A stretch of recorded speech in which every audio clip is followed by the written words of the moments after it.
Good morning, all of you. I'm still expecting few more to join in. I don't know why the people have not joined in yet.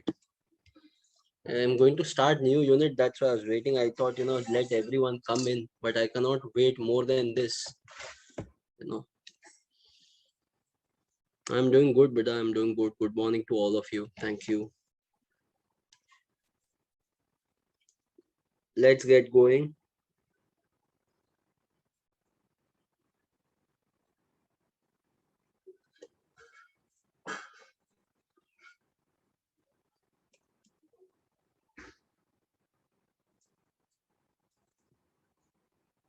Yes, Rishabh, I did. Okay, so it seems I've got the information that many of you are having your degree level examination, is it? In Hyderabad, in Hyderabad. Okay. Last today? Okay, Jay. Fantastic. Chalo, no problem. Yeah, that's true. Yeah, Sumesh. Sumeshwar, I think that is how it should be. We should not be sacrificing anything related to CA for our degree at any cost. What's a Lakshay? Right or no? Okay. So I can see now most of you have joined in. Mahesh, where are you? I cannot see you, Mahesh. Mukilan, I cannot see you. Mahesh, I can see you now. Okay. Correct. Okay.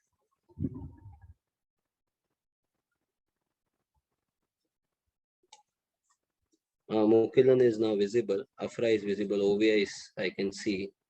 Arun, I can't find you. Arun, if you are there in the class, let me know. Pratham, I don't know if you are there in the class. Shweta, I'm waiting. Fatima, I'm waiting. Shruti, Haripriya. Yeah, Someshwar, you are visible. Okay, perfect. Yes, Chaitra, definitely. You are there on the first row itself. Right, Lakshay. Okay. So, friends, as you are all aware of, chapter number 2, public finance, we have almost completed now unit number 3, right? Which means 75% of our what's a chapter is done. And today we move on to the last unit in this particular chapter, fiscal policy. Now, if your speed of understanding is good, then we should be in a position to complete this part today. Okay. So let's begin, my friends. Give the heading, take a fresh page in your notebook. It is unit number 4, fiscal policy.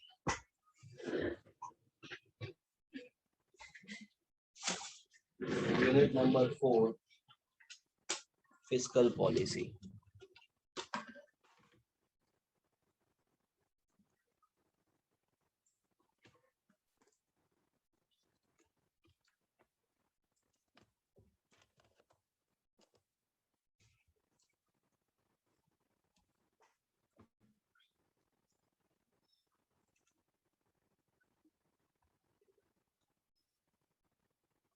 Okay. Now, what are the topics that we are going to understand, friends, in fiscal policy? So, first part of fiscal policy is going to be the meaning of fiscal policy, of course. Then it will be objectives and it will be components. Second part is automatic stabilizers. Thank you. Oops. Sharing of screen is already done. I think screen share is not done. Yeah, it is done, Janvi. Yeah, you can. Yeah, yes. Logeshwaran, by any chance, were you absent yesterday? I did not find you here. Let me know if I made a mistake. I have not seen. Yeah, Janvi, that will be better. Just do it immediately. Automatic stabilizers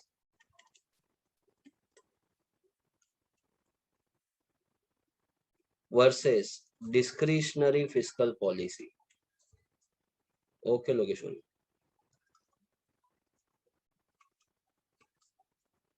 Then a very important topic, students, we are going to understand. It is called as instruments.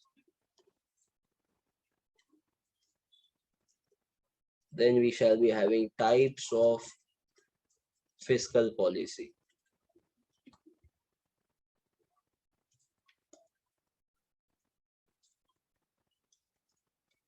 Fiscal policy for long run.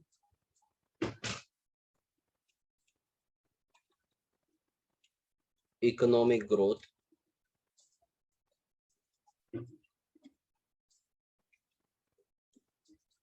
Fiscal policy for reducing inequalities.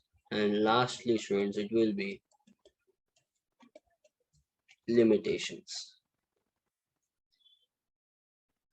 So this is how your entire unit is going to look like.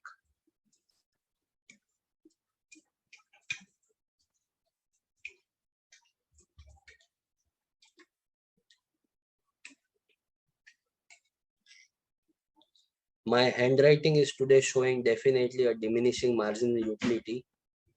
There has been some pen problem with my this thing nib, and I'm not able to correct it. That's why. So please bear with me. I'll try to showcase this as better as possible.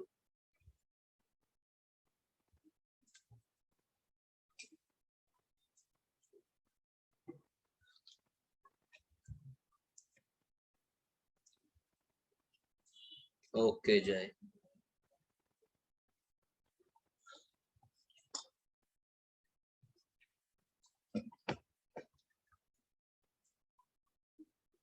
Done, friends?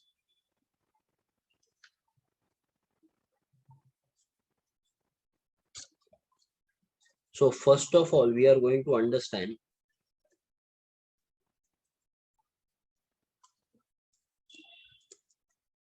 a small introduction and meaning of fiscal policy.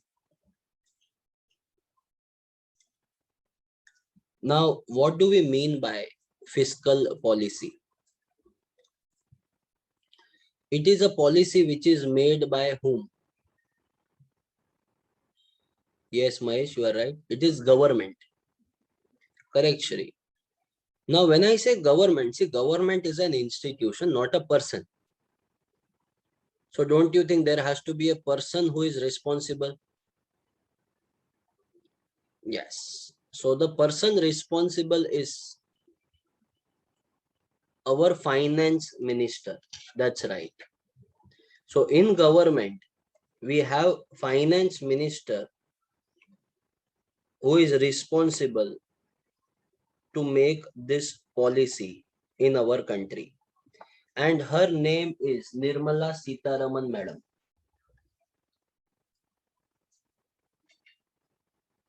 Okay. So Nirmala Madam, thank you for coming. Okay, we really appreciate your presence. Oh my God, I cannot see the matching mask with the sari. No, no problem. We are maintaining social distancing, so that should mean your problem. So nice pair. Wait a minute. My goodness, this is taking somewhere else only. Eh? Where did my video go? Oh, no, no, no, don't worry, don't worry.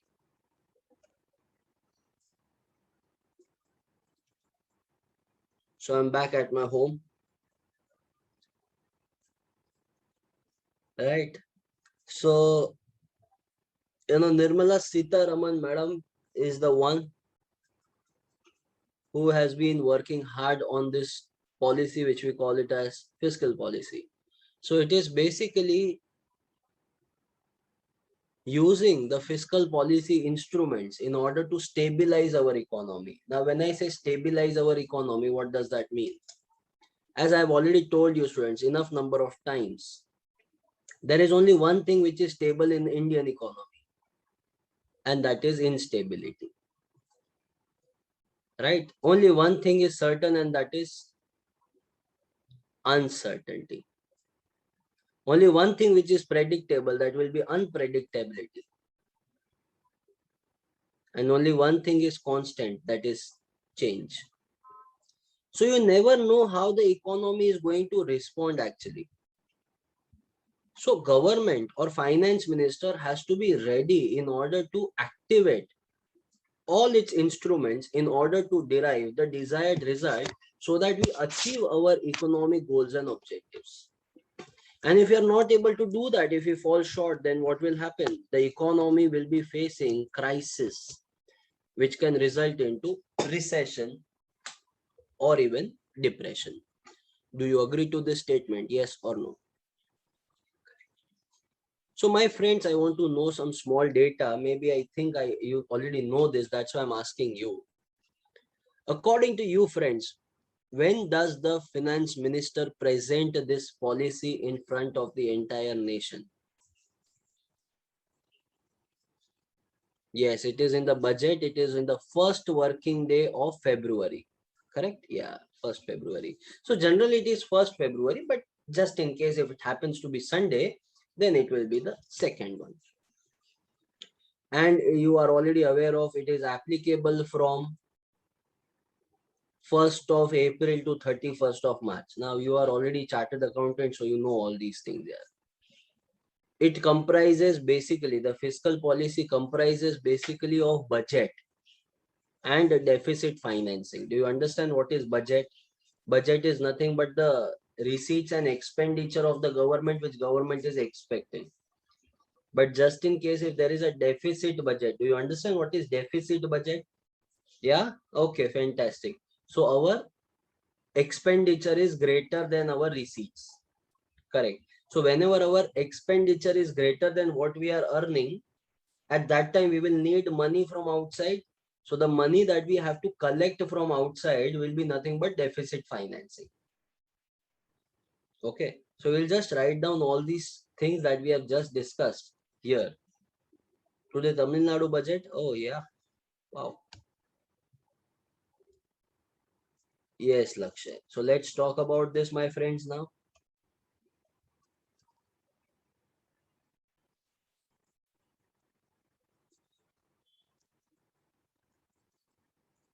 Fiscal policy refers to use of financial instruments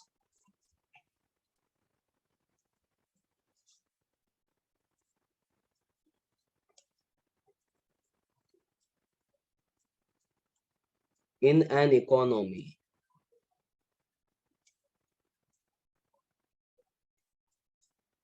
by government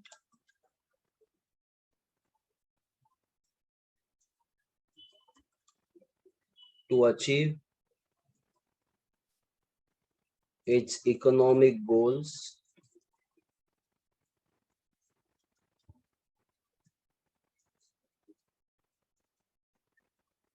and objectives.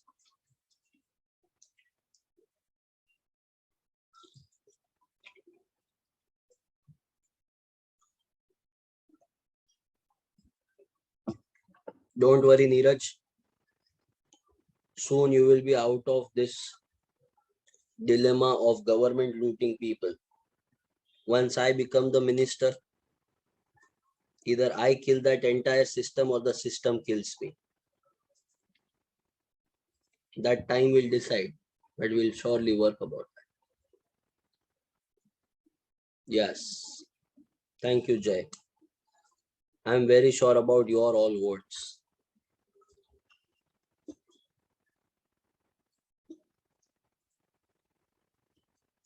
Next one.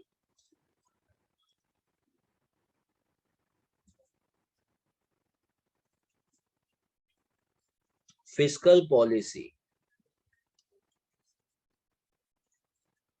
is presented by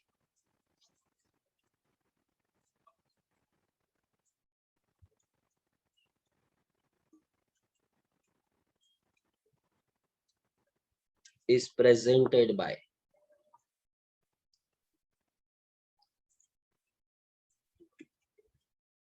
finance minister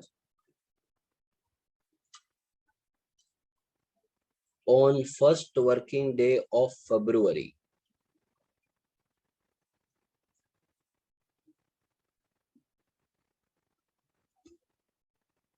On first working day of February. Okay, Naveen.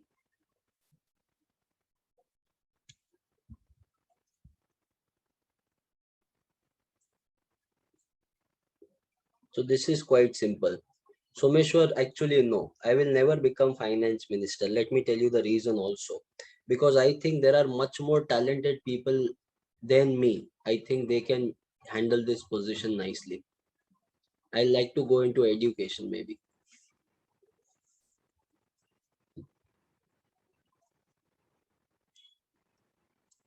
Fiscal policy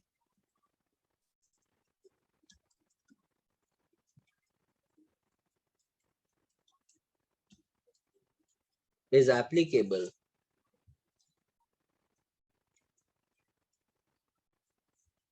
from 1st April to 31st of March.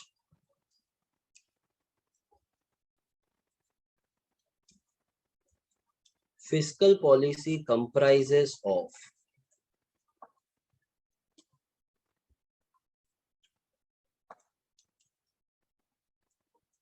budget and deficit financing.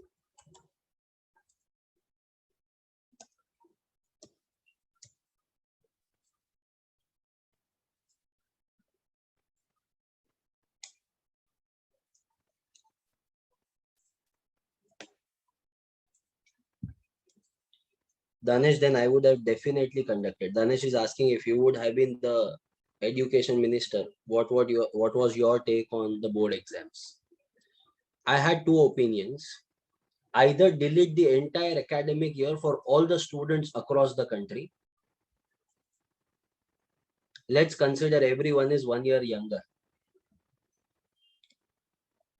And second option would be come what may. If ICI can make an arrangement, if JEE can make an arrangement, if ICSI can make an arrangement, why can't board exams make an arrangement? The reality is many state governments were not having money to conduct the exams. That's why they were not, they did not conduct the examination, and the marks how they are given, you also know, students. You and me are very fortunate. Huh? At least our board exams were conducted nicely. Today it is loss of potential that has happened in our country.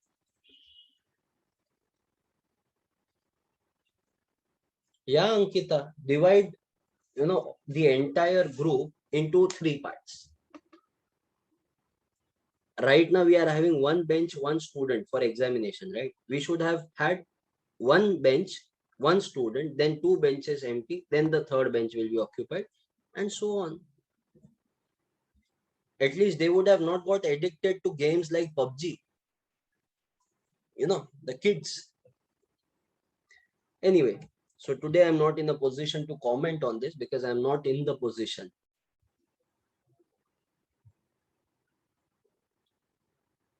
Sir, would you have allowed the online exams? It's a difficult question. If I had a proper strategy, then yes. But one thing I would have made sure in case of, online exam, the difficulty level will be Pro Max. Or else the way the online exams are being conducted, I have got some students who have messaged me while their exams were on. Sir, please answer no. I said, fail, it's better. Don't ask me. This is what is happening. Anyway. Naveen, I agree. Yes, Neeraj. Open book test.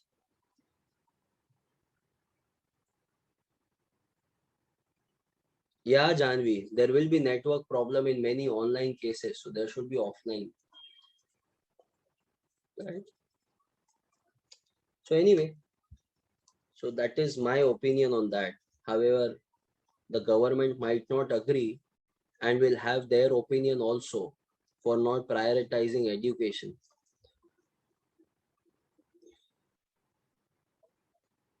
So in fiscal policy, it comprises of two things, that is budget and deficit financing. Now, friends, when I talk about budget, okay, when I'm talking about budget, it will comprise of two things. One is the government revenue, that is nothing but government receipts, and government expenditure. Do you agree to this? Similarly, when I'm talking about deficit financing, what is this? This is nothing but loan, which is taken by government from RBI in general. Last point, dear students, please write down.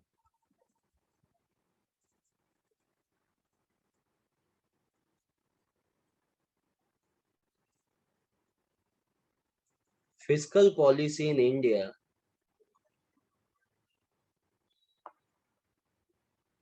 is also known as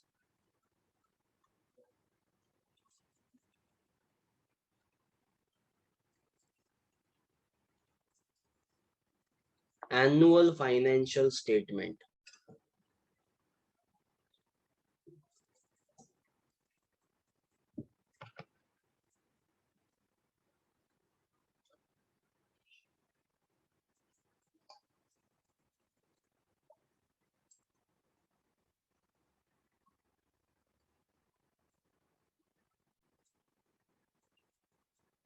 Annual financial statement. Done till here? Anyone has any political background? Just because you were asking about this. Any person with political background, political family?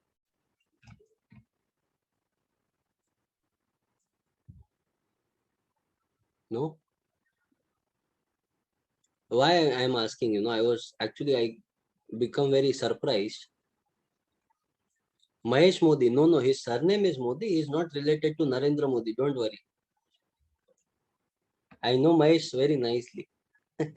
Himanshu is taking your name, Mahesh. Now, why I'm asking you this, because I get surprised many a times. There are so many people who are attached to political party for so long years, but they do not end up in any position.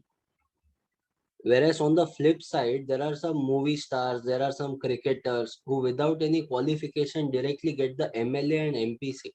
Like I was really confused how this political, you know, game works, how this political science works actually.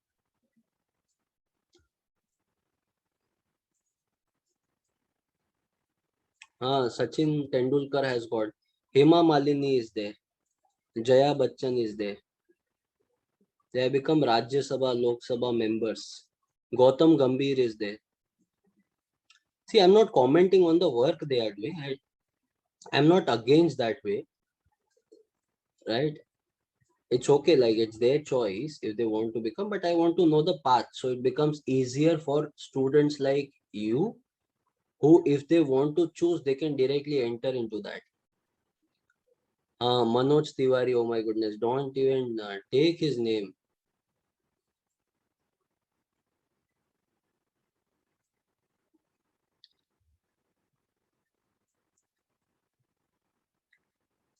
I read it in one book. See, when there are different types of desire that people want to acquire. Okay, so the first is basic necessity, that is their food. Once that desire is satiated, then they look for pride, they look for stability. Then that need is satiated, then they look for uh, family, that is a companion or a partner, that is their physical needs. Then that need is satiated, then they look out for more and more wealth capturing. And if wealth is also satiated, then the last part comes, power. Power is bigger than lust. Once that goes into your head, the person can do unimaginable things in both ways, positive way or negative way. So, very dangerous thing. All these things, I think it should be taught, Someshwarya. Like, it should be part of the syllabus. Such beautiful theories we have, especially in degree colleges, all these things should be added, I feel. But anyway, let's see, with time we'll change.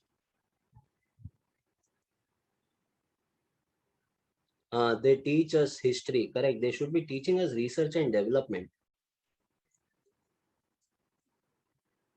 Now, in history, because Rishabh, you are saying this, I would have loved to know about forts,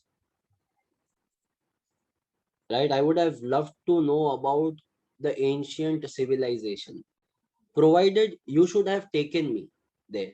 If not physically, at least digitally or virtually. See, I don't come from Harappa civilization. Okay, at that time also TV was available, PowerPoint presentation was available, but they did not show. So that's the problem. Yeah, Imanshu, but I'll need all of your help. So I'll keep my constituency very open. Yes, definitely.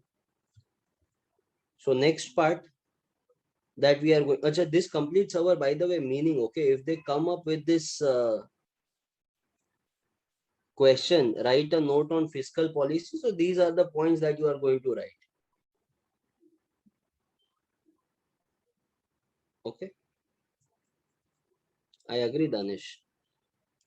Which year you were born? My goodness, 2001.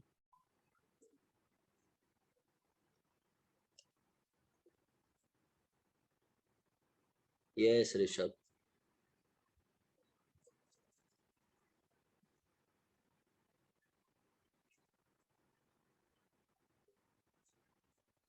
Okay, Imanshu. You are still a very small kid, it seems. Yeah, leap year birthday, correct. Now let's go ahead. Next one is objectives.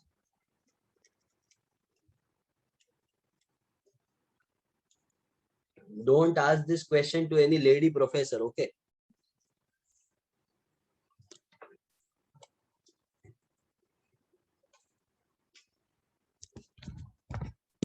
Or else then you will have to meet teacher. Why? Oh God. You don't know this theory, it seems. I will teach you today. It's a very important theory, bigger and better than fiscal policy. Let me tell you this. This will save your life. Three things that you need to remember compulsorily in your life. Three things. Never ask male how much he earns. Never ask a female her age. Never ask a chartered accountant his attempts. So these are the three things you need to remember. Sigma rules, correct. Objective, students, why would government make this kind of policy? So these are all generic objectives, very generic objective, students, that we are going to understand. Let's understand one by one. First one,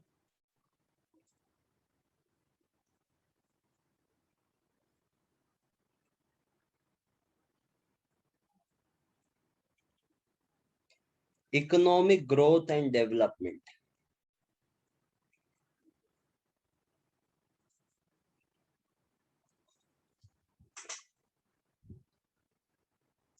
What is economic growth and development, my friends? Growth is quantitative and development is qualitative. Are you understanding?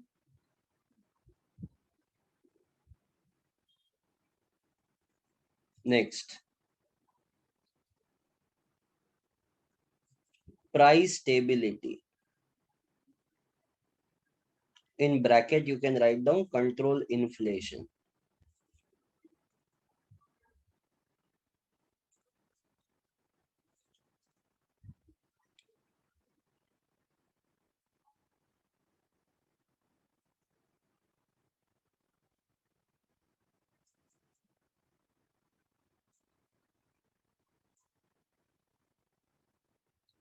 Next, third one.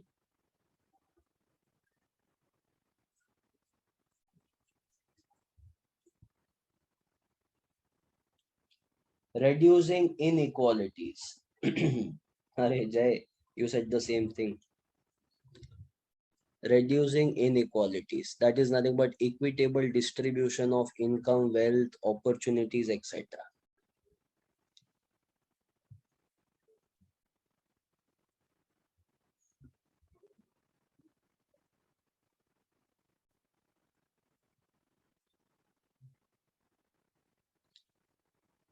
Balanced regional development.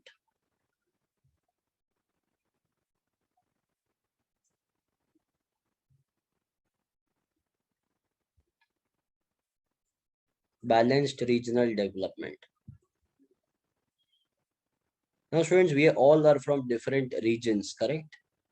Do you see development happening in your areas? See, don't be biased, okay? Don't always say no. Don't always be in the critic mode. Just visualize the place that you are in the 5 years back and today. Is the development happening? Yes. That's a very good sign, right? Slow, but it is happening. Okay, Jay. Okay.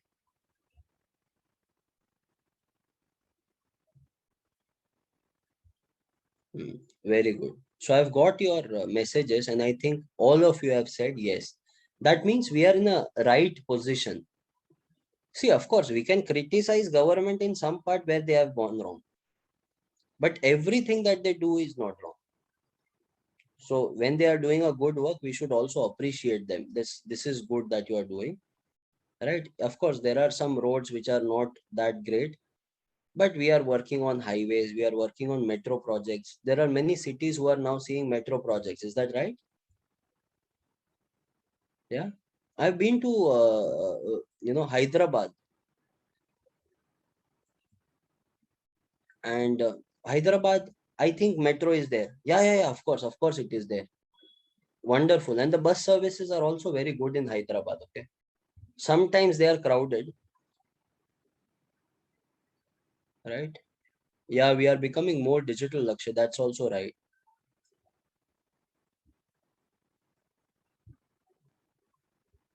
Yes, Lakshay, I agree. And then Chennai also has metro, right?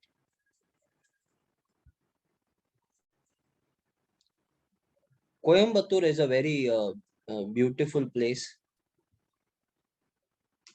right? Pondicherry, we all know it is one of the best places. Kerala is God's own country. So government is doing now need not be central government. Okay, it can be the local government, it can be the municipal corporation who are managing it well. It can be the state government, any government in our locality, if they are doing good, that will bring balanced regional development. See, the idea is very simple.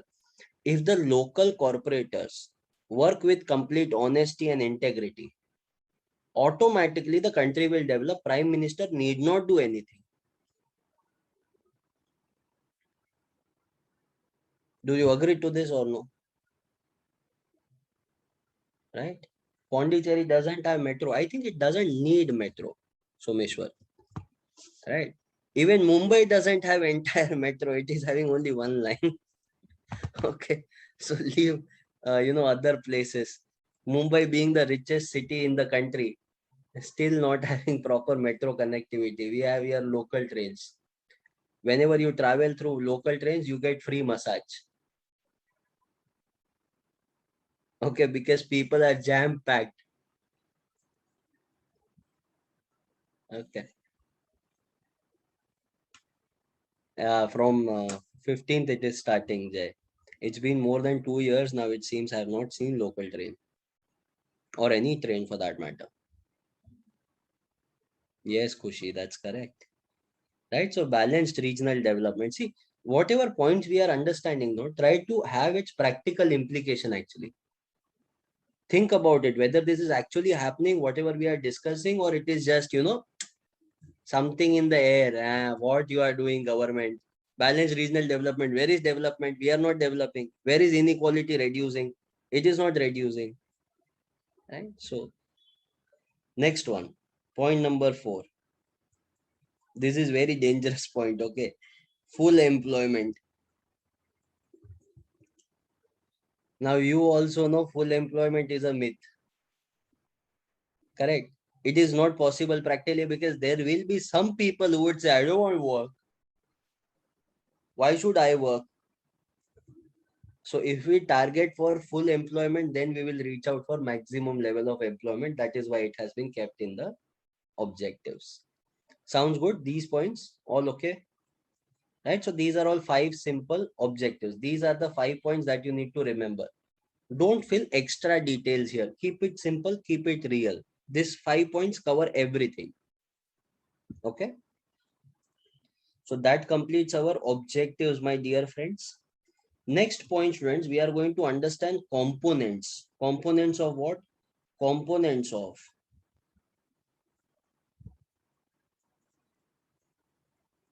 fiscal policy. So let's understand what are the things there in a fiscal policy. First of all, tell me one thing, students. Does government make money? Does government make money? Yes, it does. From where? From where does the government make money is my question to you. Okay, so you are saying taxes. I'll take that point, students. First of all, you are saying tax sources. So I'll take that point because that is right. So tax. So when I talk about taxes, there are 2 types of taxes. First one is direct tax. The other one is indirect tax. I, of course, need to not explain you the meaning or the difference between direct or indirect tax because you are more proficient in that as compared to me. Okay. So direct and indirect tax is there. Apart from that, we are also having yes, fees, fines, penalties, rent of property. I'll take all that things in one thing, and that is called as non-tax revenue of the government. Right? Now, these 2 things, that is tax revenue and non-tax revenue, my friends, these 2 things are government's recurring receipts. Okay. What did I just say? These are recurring receipts. So whenever we have this type of recurring receipts, no, we call this receipts as revenue receipts.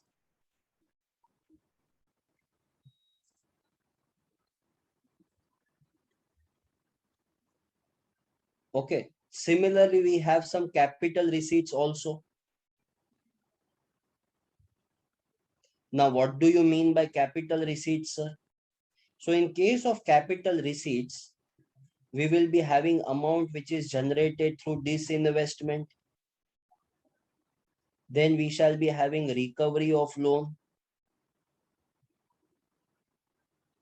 Then money which is earned from public sector enterprises or public sector units.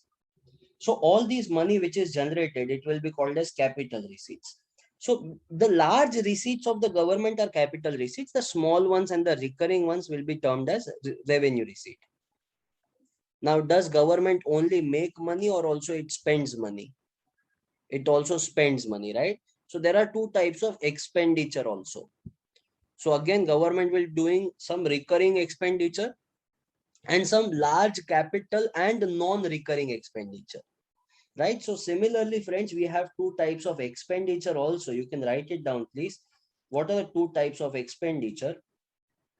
First one is revenue expenditure and another one would be capital expenditure. Okay. Now, if I take a PSU is public sector unit, Arun. So if I consider revenue receipts and capital receipts, these 2 receipts together, we will be getting our government receipts, which is called as public revenue. That is nothing but government revenue, right, friends? You understand, right? Public is synonym of government. I need not explain this. Okay.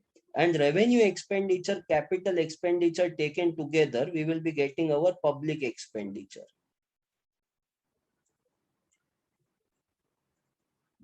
Now, see this. Public revenue and public expenditure taken together. These two things taken together, friends. We shall be getting one thing, and that is nothing but budget. Yes or no? But in budget, let's suppose our expenditure is greater than receipts, then we will have to go for additional funding, which is deficit financing. Now, you are having budget in front of you, you are having deficit financing in front of you. If you consider these two things together, what do we get? We get fiscal policy. Understood what is fiscal policy now? So all these things which are part of fiscal policy are there in front of you. Generally, teachers go from top to bottom. I go in reverse order. Okay, so just copy this down, students. If you are having any doubt, difficulty, problem, then let me know.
Yes, Danesh, they are revenue receipts.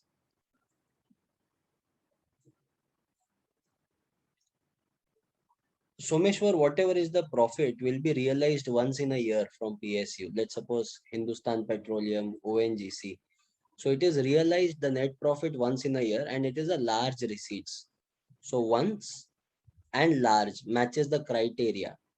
If I had to talk about revenue which is generated from the bus fare, like how Danish was asking, then it will be revenue receipt because that is recurring. But when we talk about the net profits, that will be part of capital.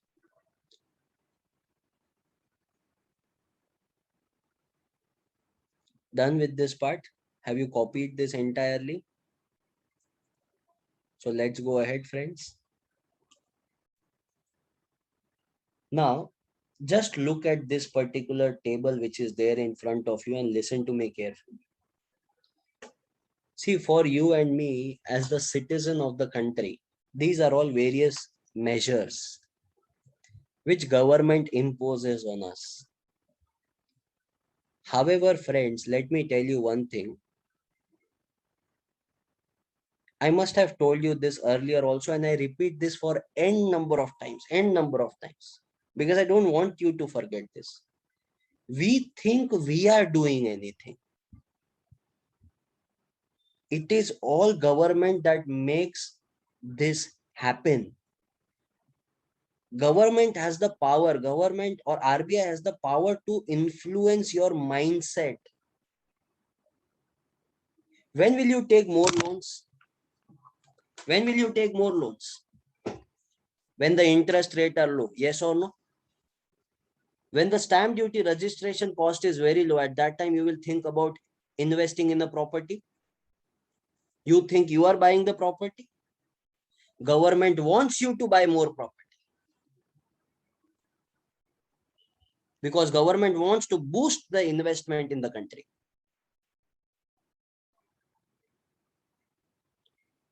See, we are all puppets, okay? Citizens of this country are puppets.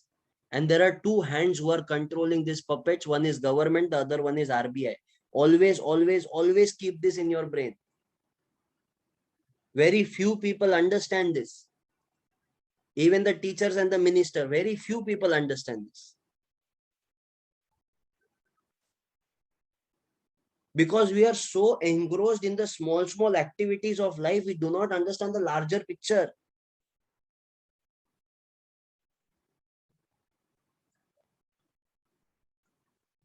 Till last year, December, stamp duty registration of property were at rock bottom. Government reduced the taxes on the vehicles, automobiles as well.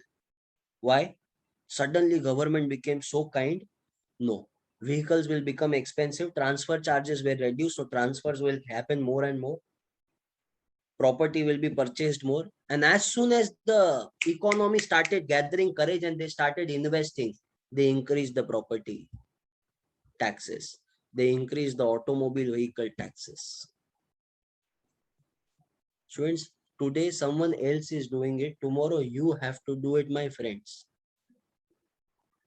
And I am very serious when I am saying this. So you need to understand this very nicely, all right? Don't think like a student that we have to write all these thin examination. No, no. Think like a chartered accountant. It is happening around us. So when these things happen, at that time, Indians, the citizens of this country, are reactive. So they react to the changes which are done by the government. So when the government changes any policy and we are reacting to it, it makes economy flourish in the direction that government desires to. But friends, please understand, if there is inflation in the economy, government will have to intervene. Yes or no? If there is recession in the economy, government will have to intervene. Yes or no? In both the cases, your answer is yes. Okay. So whenever there is recession, wherever there is inflation, government will have to intervene. So let's suppose in the month of August, there is inflation, government will intervene, make a new policy. Again, in the month of, in the month of September, let's suppose there is recession, again, government will intervene. In October, it will be inflation, again, government will intervene. And now government will intervene and make 12 new fiscal policies, is it?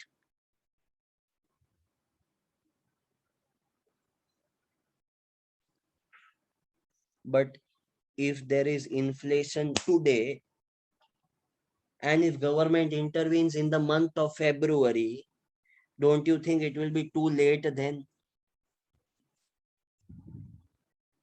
So, sir, what is the solution? Built-in fiscal mechanisms is the solution. Built-in fiscal mechanisms, which means whenever economy is growing through tough times, at that time, there are some indicators here in front of you, which will automatically adjust itself in order to influence the economic cycle in the right direction.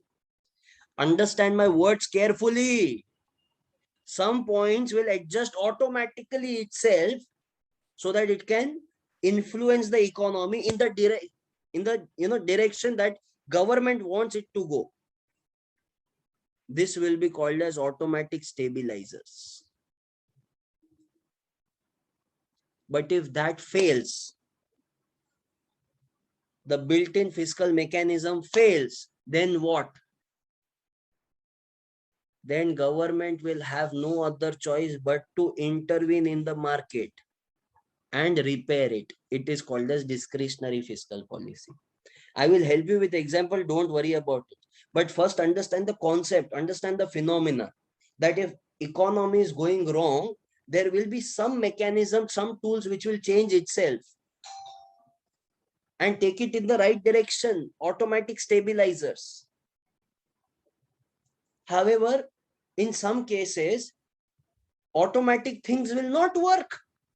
So government will have to intervene, calling it as discretionary. Understood these two parts? Now hold on with this thought. Let's understand some real basic life examples. If someone tries to hit you like this, okay, or like this, you will stand still, or you will become Gandhi. You have hit here also. Come on. No, automatically at that time you will try to put your hands like this. You will not give a punch, right? Later on you can give, but right now it will be like this. You will try to protect yourself, control your. Did you think a lot many things before doing this, or this is an automatic reaction? Automatic reaction. Understood this, right? But if that person doesn't stop, now you will have to punch that person. So now you are in action mode. This is discretionary fiscal policy. Okay. Whenever you are hurt, let's suppose you fall down, there are some bruises, there is some cut, there is some burn, leave it open. No problem. The body has the powerful of phenomena to repair itself. Right? If there is a cut, it will repair itself. Automatic stabilizers. But if the wound is big enough, in that case, the body will not be in a position to repair itself. So what will happen? Yeah, we'll have to go for stitching. We will have to get hospitalized. Yes or no? That is discretionary policy. Last example. Okay, last example. You want to go to your friend's house for a night out. Okay, you go and ask your mummy for the permission. Okay, and mummy doesn't do anything. She's doing some work and she will just give you this look. Immediately you will go into your room, text your friend not coming. Without even uttering a word, things were taken care of. Right? This is automatic stabilizer, my friend. But still, after this look also you argue. Mommy, please, mommy, I want to go. Please do not try this stunt at home. If she is having, if she is making roti at that time, then she will be having belan. Okay. Then you will have khoon bhari mang.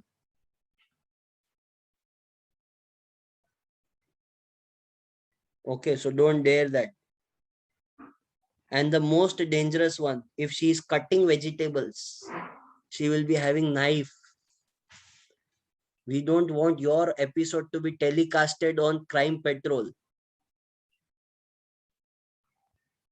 So don't try this at home. Okay. Yeah, Ovia, while sweeping,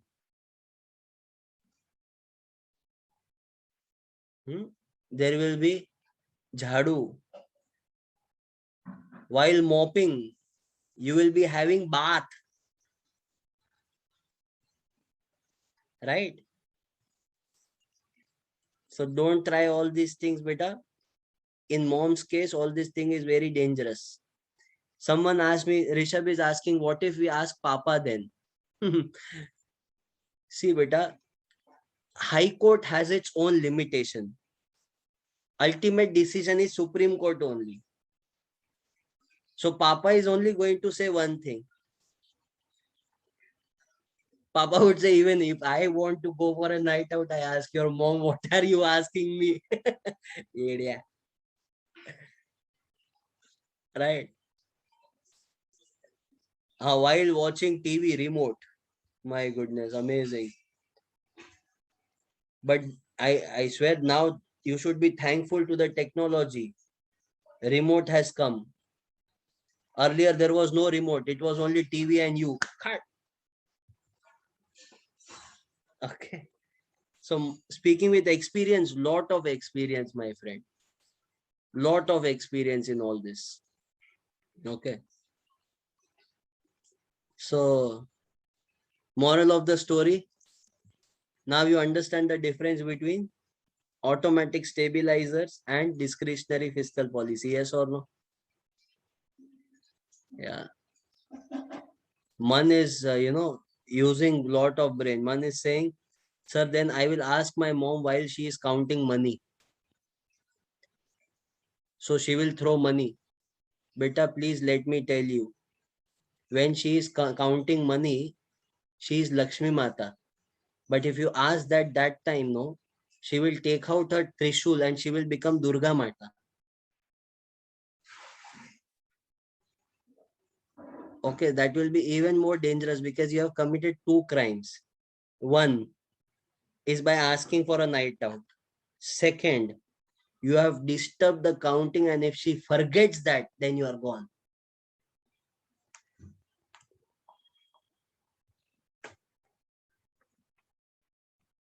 Someshwar is saying my mom is very nice. She has never even beaten once. That is very kind of your mom. But maybe you're not trying all these stunts at home. That's why. Okay. So you are an exception. But today, today's mothers, I see today mom and dad, they have become very different. Like if let's suppose, kid is crying, they will come and say, oh baby, what happened? Don't cry, baby. I'm sorry. I'm sorry.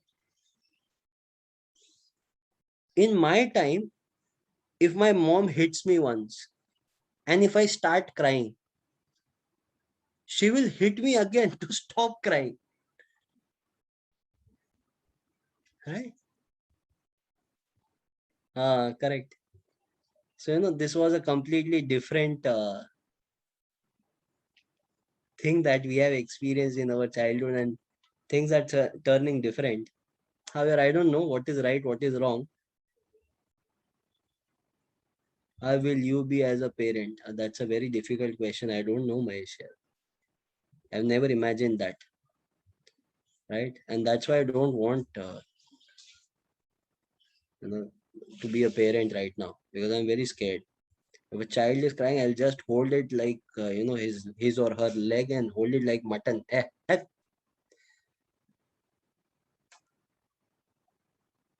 Kushi, I agree 100%. Okay. So now you understand, my friends, what is automatic stabilizers and discretionary fiscal policy. So the mom's role here, government is playing. If there is inflation in the economy, there is inflation in the economy. Okay. If the economy is going up, okay, understand this. If the economy is going up at that time, there is excessive money supply in the market. Correct, no? Now, if I want to take away that excessive money supply, how would I do that? So there is something called as progressive income tax, which is already there in the economy. Now, see, it's very simple. Okay. Today, are you paying any taxes, any direct taxes? No, not paying, zero. As soon as you go on to articleship, you will be getting some stipend. Okay. A big amount you are going to get, right? Are you aware about it or no? 2,50,000 paisa you are going to get, that is 2,500 rupees.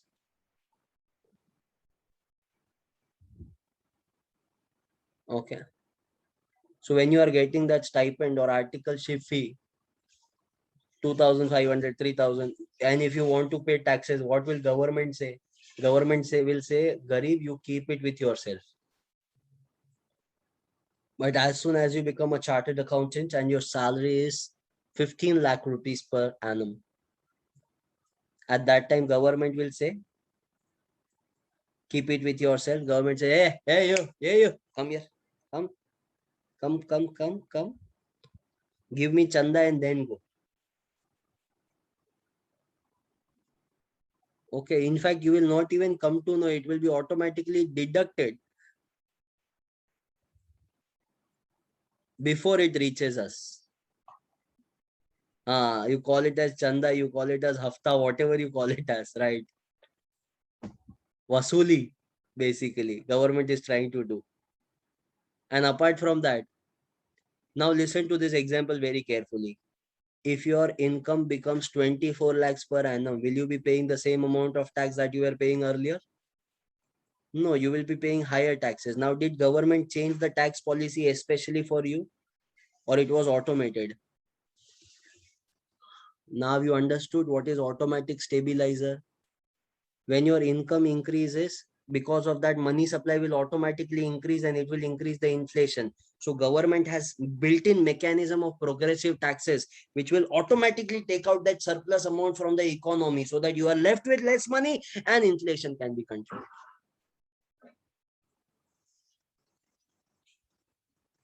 Understood or gone? Understood, no? Good. Then what is discretionary policy? Now discretionary is very simple. Okay, you need not even ask me. Government building metro project, is it automatic? Right? If there is recession, automatically there will be pillars which will stand, metro will be running or what? No, that is, come on, discretionary policy, you know that already. Now don't ask me what is discretionary. Whenever government intervenes, whatever policy, it is discretionary. Very clear in this? Hello, hello, hello, hello, hello. Yeah, yeah. Okay, fantastic. So you'll write a quick note about this, what say, so that you remember it. Okay. So we can give the heading here, automatic stabilizers versus discretionary fiscal policy.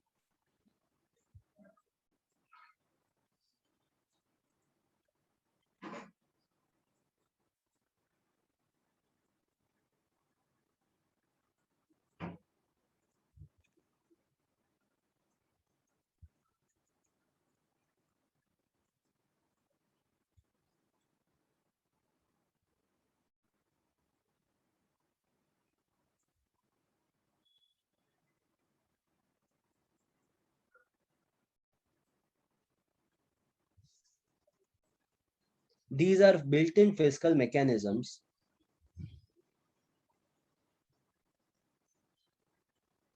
which change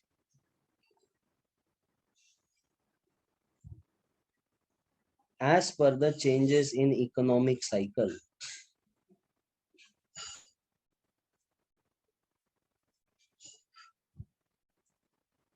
In order to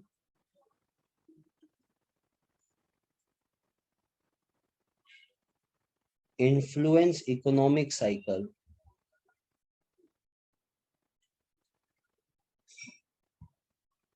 and to achieve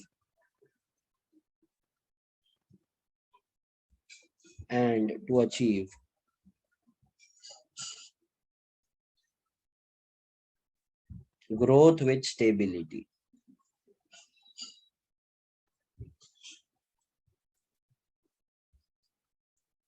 Under discretionary fiscal policy, we shall write down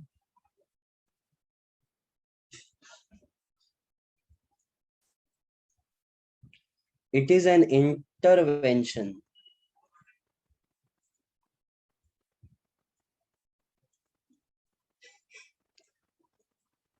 by government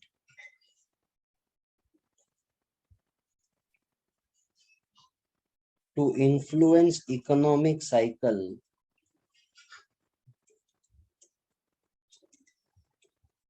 in desired direction.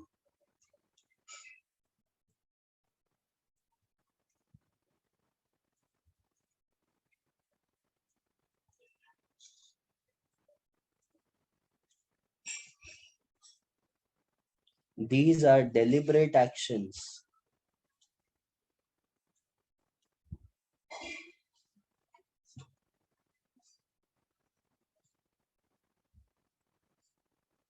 these are deliberate action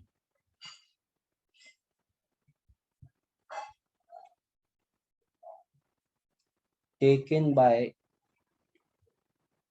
government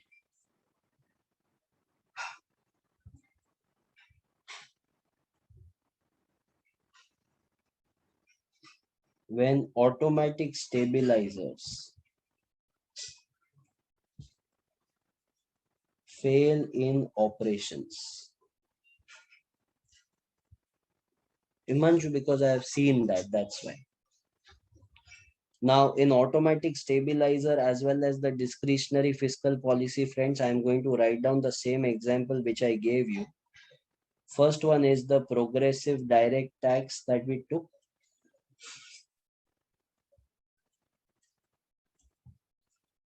And here it will be expenditure on infrastructure.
Done, friends?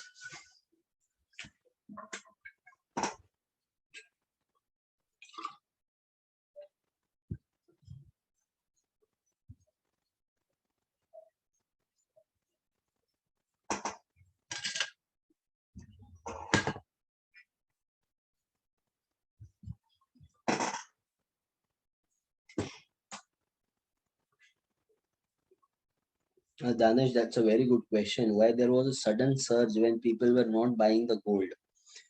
See, when there was a lockdown, the supply was restricted.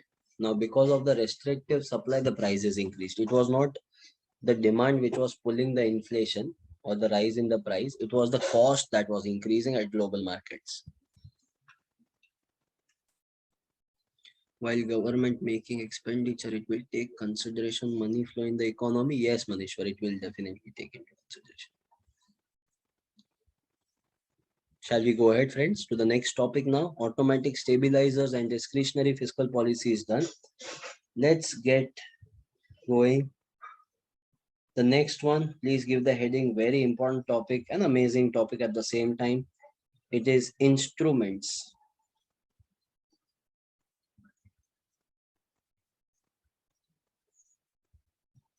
of fiscal policy. Now, there are various instruments that government uses in order to stabilize our economy, friends. What are they? First one, expenditure as an instrument.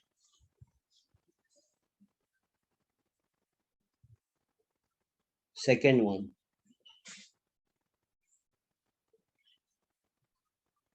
taxes as an instrument. Third one, public debt as an instrument.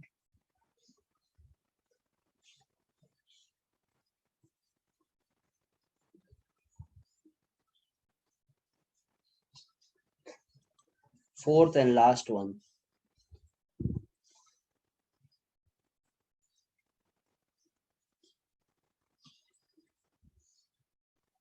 budget as an instrument.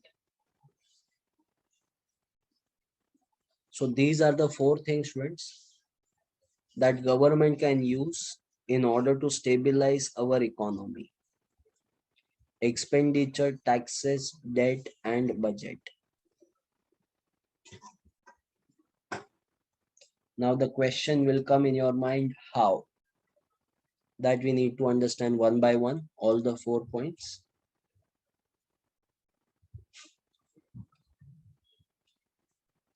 Can I go on to the next page?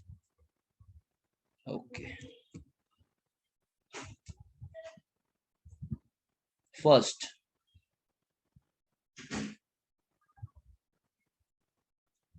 is expenditure as an instrument.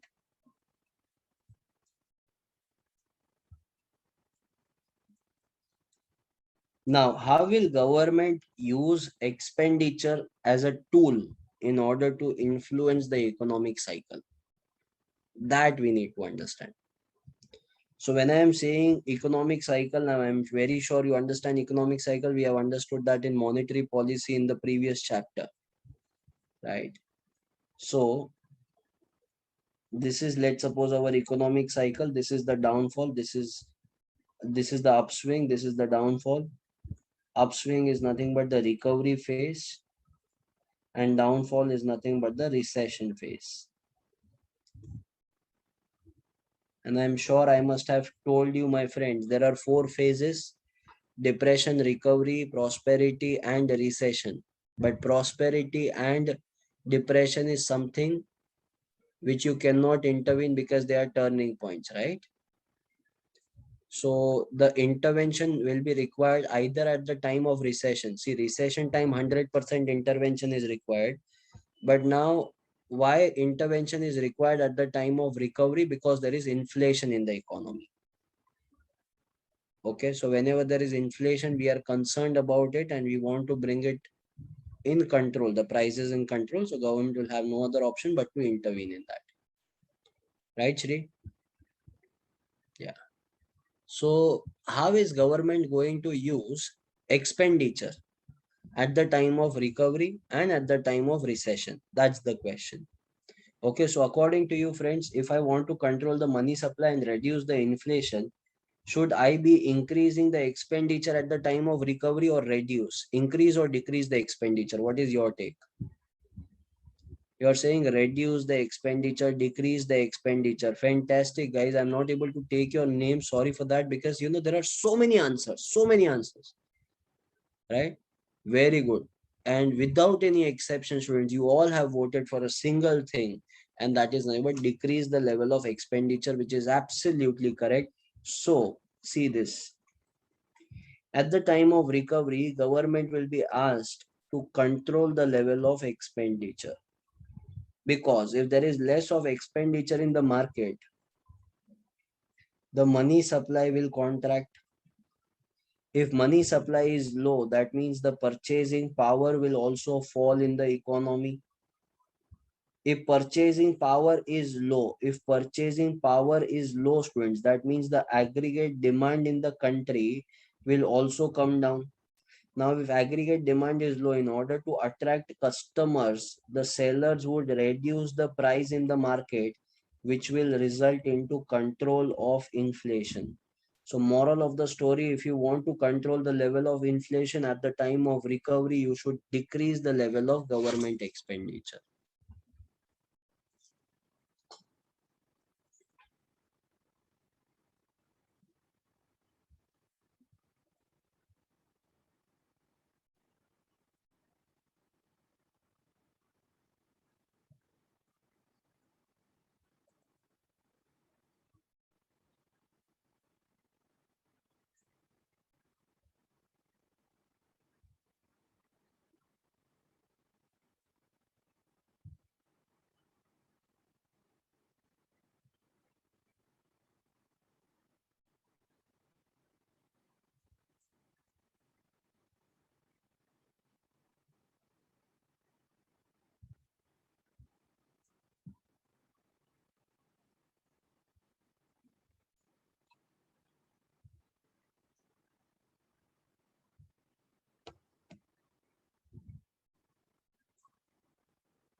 Yes, Rishabh.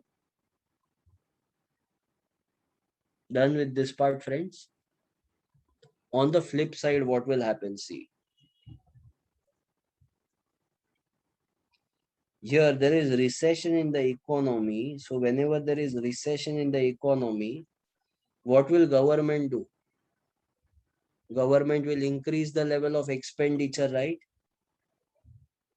And I'm sure you remember I had shown you one statistics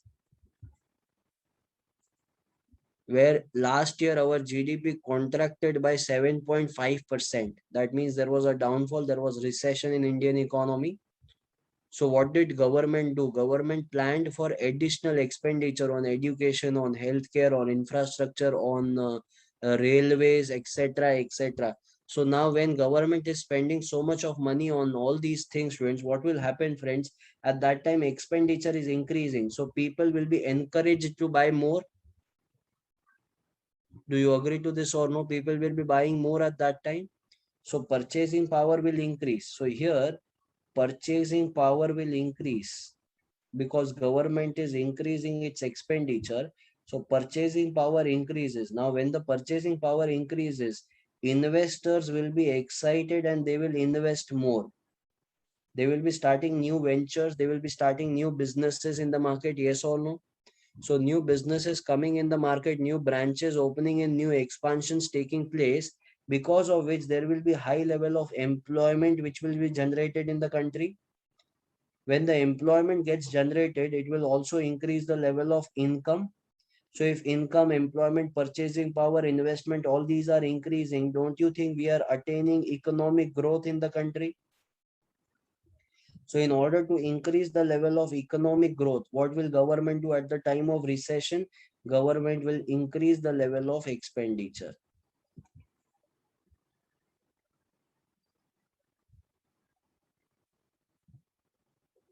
That's the idea.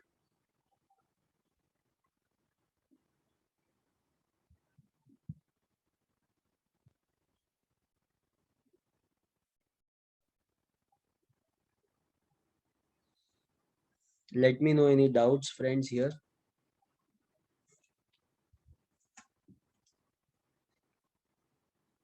The same thing we have studied in chapter number 3 also. But in chapter number 3, friends, please remember it was monetary policy. All these actions were done by RBI. Here the same actions are done by government. But if you remember, the tools used by RBI were different. And tools used by government is different. RBI was using what? Interest rate channel, exchange rate channel, quantum channel, asset price channel, expectations channel. Do you recollect that? Now, interest rate is under the scope of RBI. Quantum, cost of credit, is under the scope of RBI. Government doesn't control that. But government does control the expenditure. That is not in the purview of RBI, but in the purview of government. So both of them will try in their own ways to protect the economy. Yes or no? Now, Vansh is an investment banker. Okay. And Mahesh is, let's suppose, equity research analyst. So Mahesh is into equity, Vansh is into investment. Vansh will try to uplift the economy or uplift the market in his own way. Mahesh will try to uplift the equity in his own way. So Vansh is trying in his own way, Mahesh is, but both objectives are the same. They want to make more money, they want to make more. So it is like we are having two different routes to reach to the same destination. Yes or no? See, 5 years from now, you all will be having your different path, but your destiny is the same,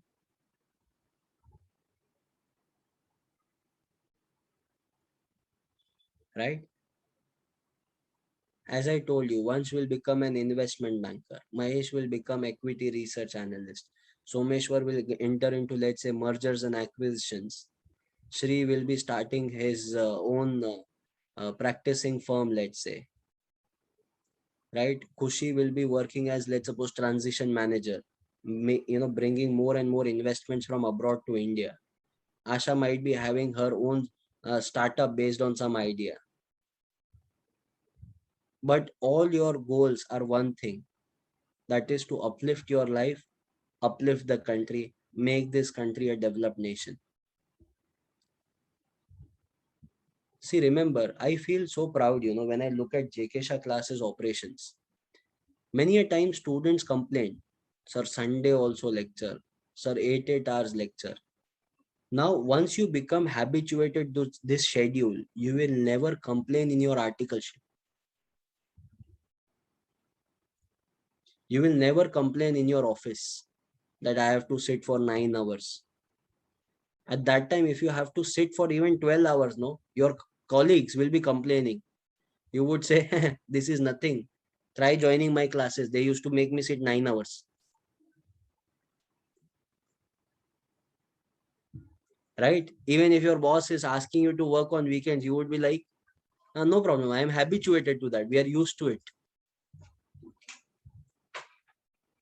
Getting this, friends?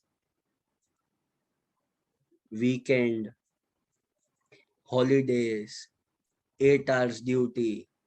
Friends, all these are Western concepts because they are already developed.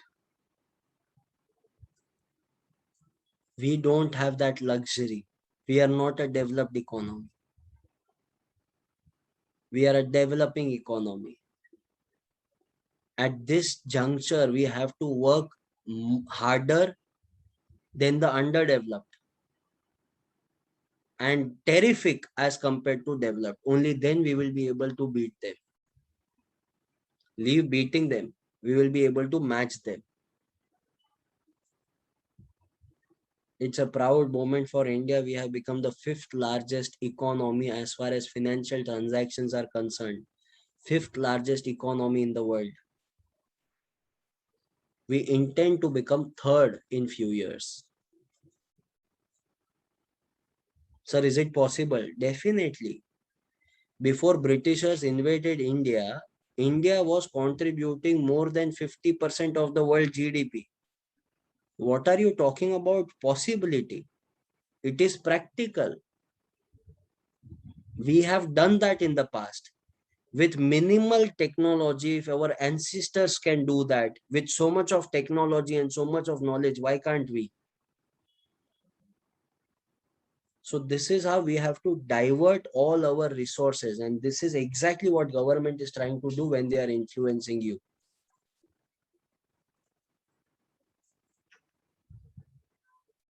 Understood this? So we are very much committed towards your success,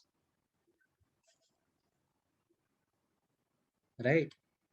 When a cricketer becomes successful, when they win a match, when an actor gets successful, when they see 100 crores box office, 200 crores box office, at that time they become successful, isn't it? When a politician becomes successful, when they get the position of chief minister, prime minister, and so on, leave all this, no, in corporate also, when they call you as successful, when you become promoted, when you become, CEO of the company, director, chairman of the company, they call you successful. I started my career as teaching 12 years back. Today also I am at the same position. And if I teach for next 30 years also, I'm not going to increase my level. I will be at the same position always. But I become successful every 6 months when you pass. Every 6 months, I get an opportunity to become successful. And that is what every teacher wants. Isn't it? When I will see your startup, when I will see you giving an interview in the newspaper, That will not be your success, friends. That will be our success as well. Keep that in mind. Work hard. We are still having time. The result, the timetable has come out. 6th of December. We are very fortunate that the exams have delayed by almost a month. Make the best possible utilization, my friends.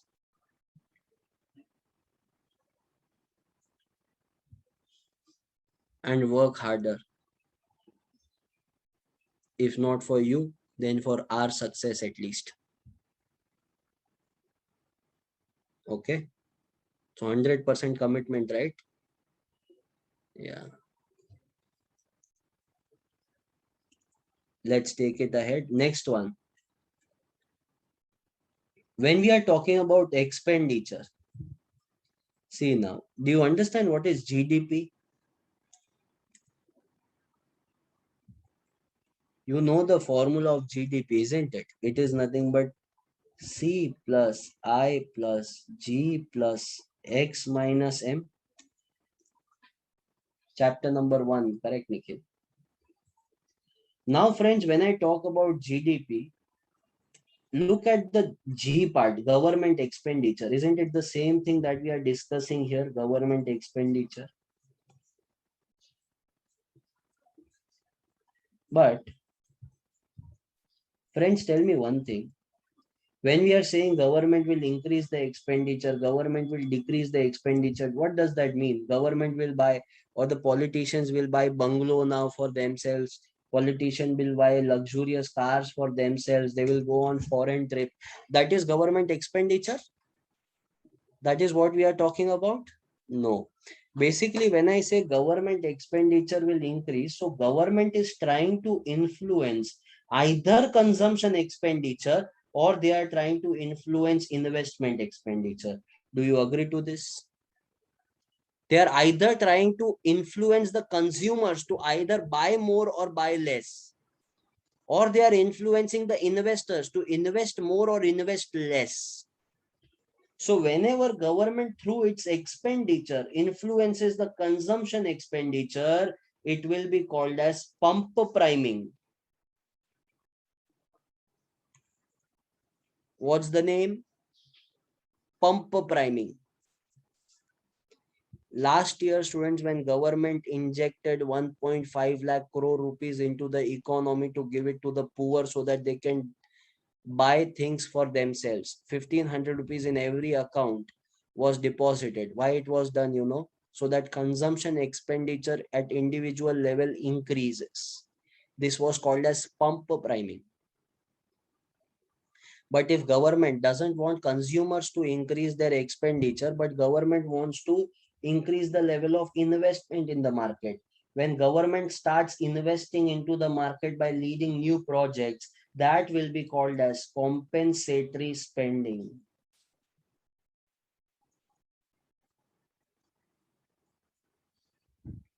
That is called as compensatory spending. So friends, we are having two things here. One is pump priming, the other one is compensatory spending. Is this very clear to all of you? Easy or difficult? Easy, right? Just the terminology is changing, or else the thing is the same. Next one, please write down point number 2, my friends. It is taxes as an instrument. Now this is relatively simpler.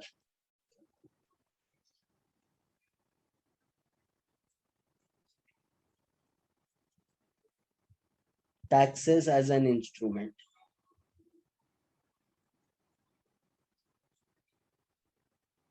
Sure, Hari. See.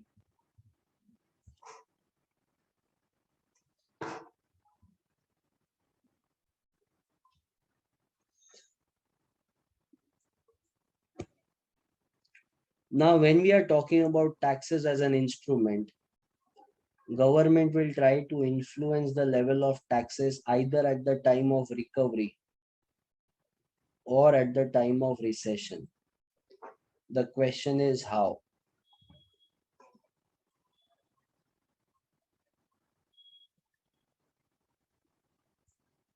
So at the time of recovery,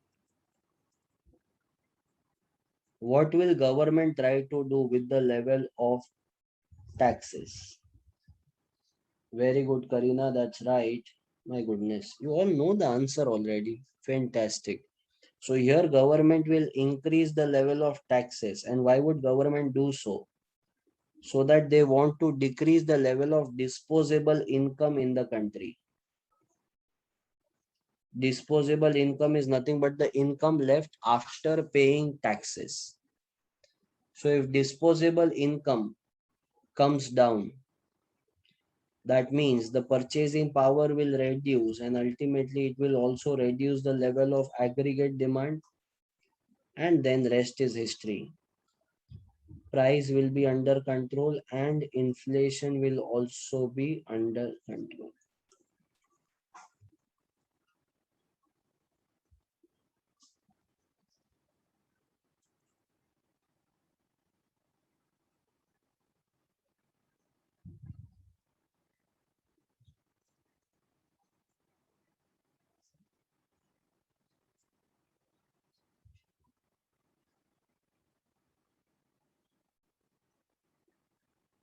Thank you, Someshwar. So the moral of the story is, if you want to reduce the level of inflation in the economy at the time of recovery, we need to increase taxes.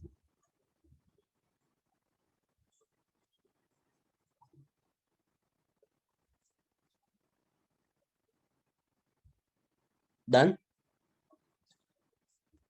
Second, the flip side, I think you can do it on your own. Right? I'll just give you the head points and rest arrows you will have to fill. What's it? Okay. Sir, in exam, can we write? Yes, beta, you can definitely write this, but just don't make the arrow. You have to just convert these arrows into English and write it. Okay. So what we are going to do with the level of taxes?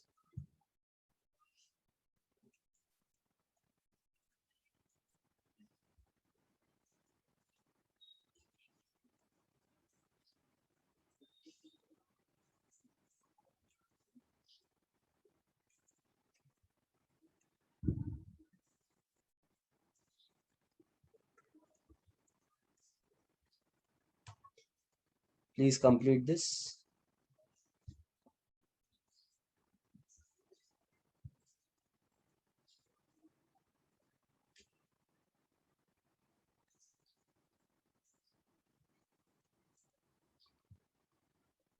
So Meshwar, that's absolutely correct.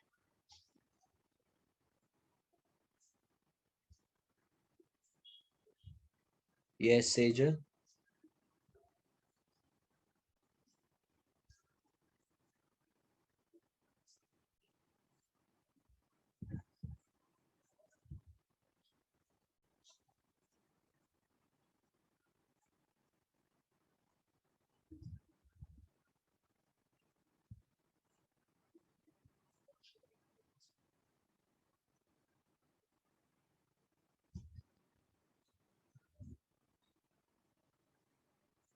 Okay, friends.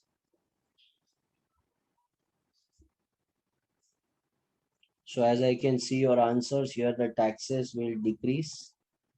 So disposable income, investment, production, employment, income, and economic growth will increase.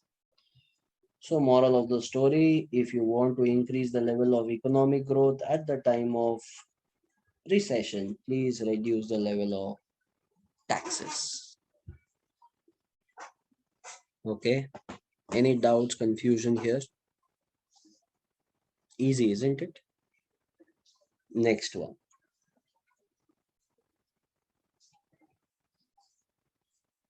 Point number 3.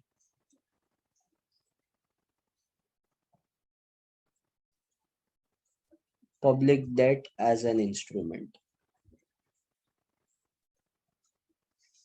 But before going ahead, please understand this very carefully.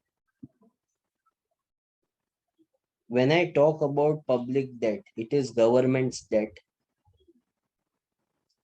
There are two types of government's debt.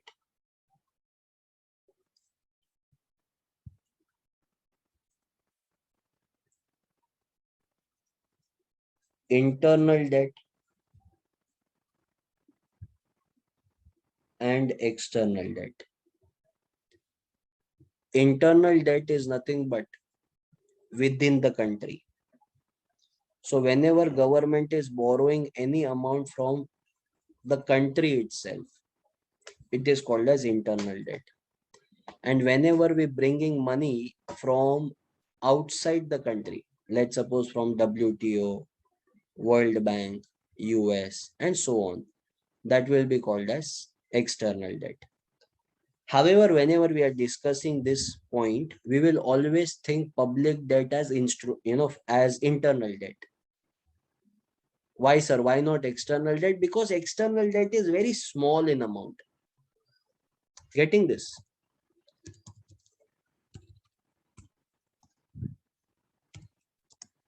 Internal debt versus external debt, India.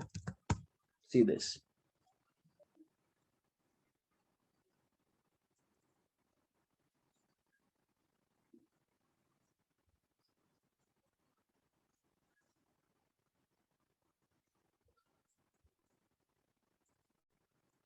And what is this time pass?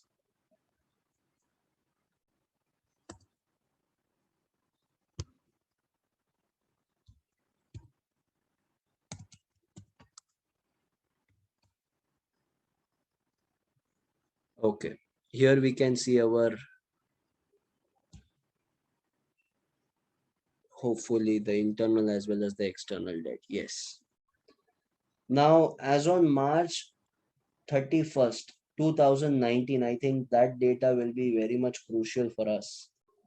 If you observe here, friends, our internal debt stands at around 87 lakh crore rupees. Now compare that with the external debt. It is only 2.5 lakh crores. So, in front of internal debt, external debt looks like chiller. No, very small amount. And this we have been seeing from Ramayana era students.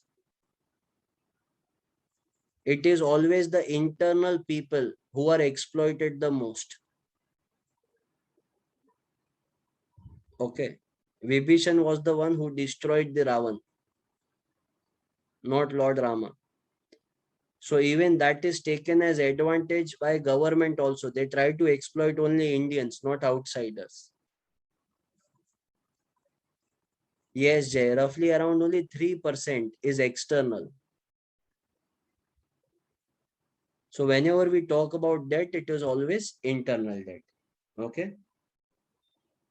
However, now coming back to this.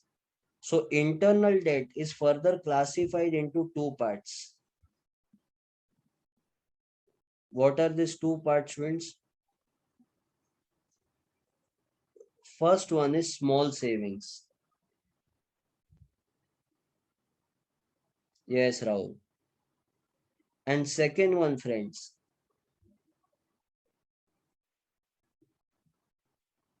is marketable instruments.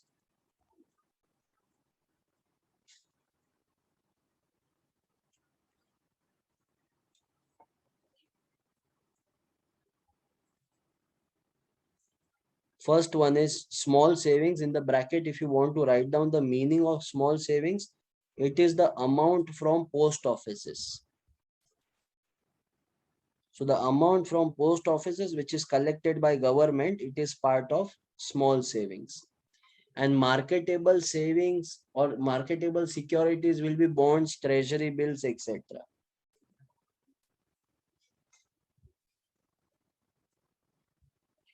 Yes, Jay, Kisan Vikas Patra is one of them. Correct.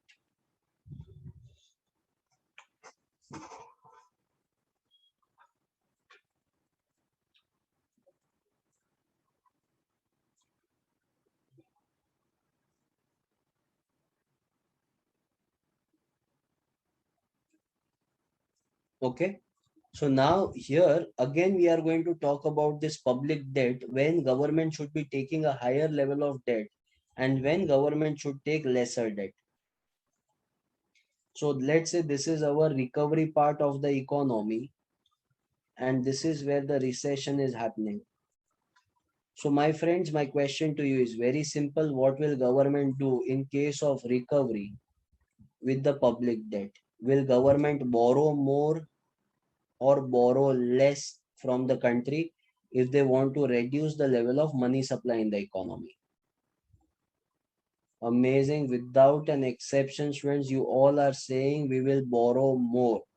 And you are 100% right, friends. Proud of you.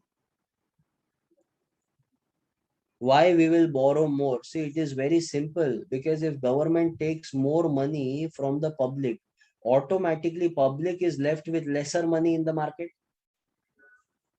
Less money in the market, which means what? Automatically the aggregate demand in the economy will come down. If aggregate demand is low, that will reduce the level of price and the level of inflation in the country.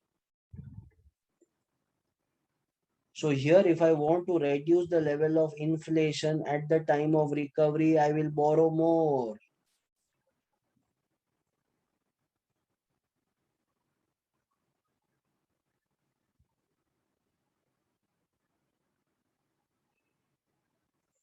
Let's have a look at the flip side. At the time of recession, will I borrow more? No, in fact, I will give out loans. If I am government, I will give out loans to budding entrepreneurs, people who wish to do more businesses. I will give them money. So if I am not taking loan, if I am giving loan in return, that means the investments in the country will expand. If investments expand, the production in the economy will take place, which will increase the level of employment and the income. Now, if all these positive factors are increasing, which means our economic growth will also be more. So moral of the story here, if you want to increase the economic growth at the time of recession, don't borrow more. In fact, lend more as a government.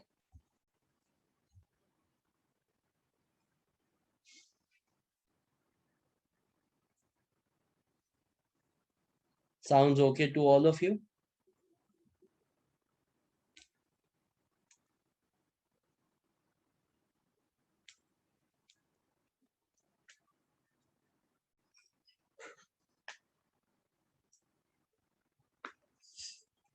Sure, Shumeshwar.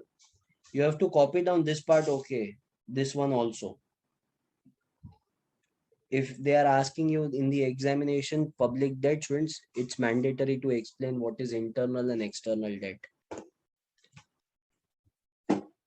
Let me know once completed.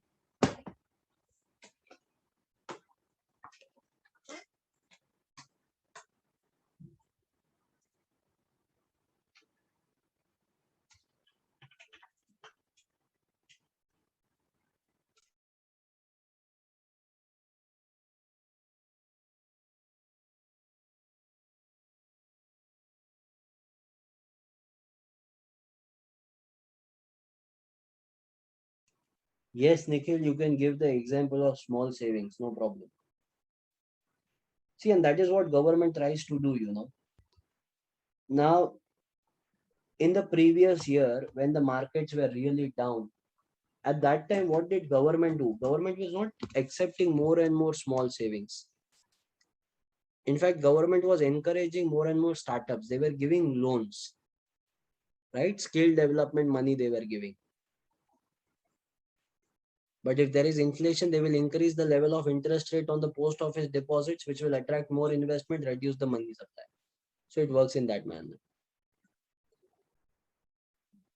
Can I switch to the next page if this is done?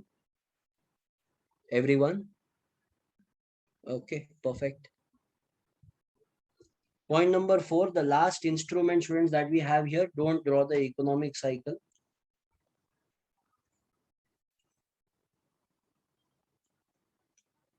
It is budget as an instrument.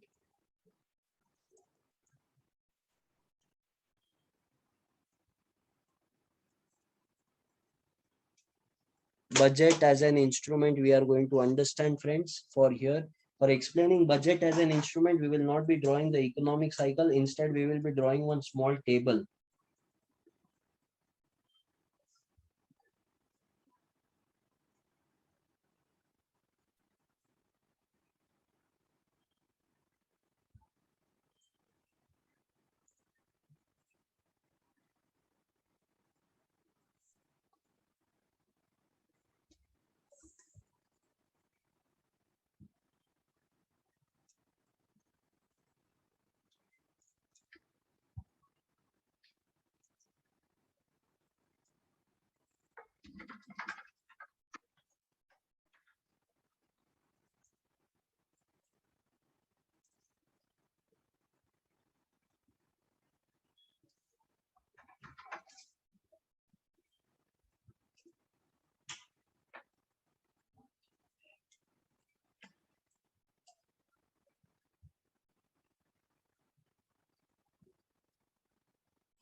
Done?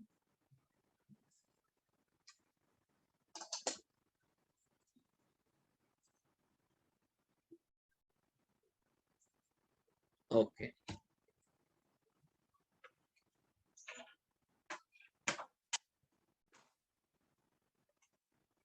Friends, now in budget, primarily we are having receipts and expenditure.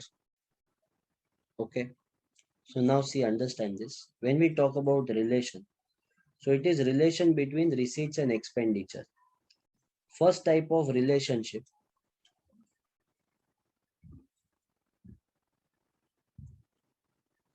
Receipts can be greater than expenditure.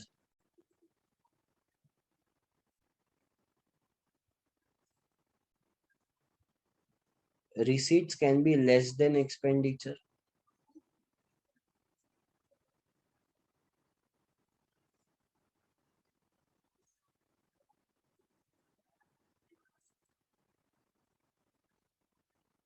Receipts can be equal to expenditure. Yes or no?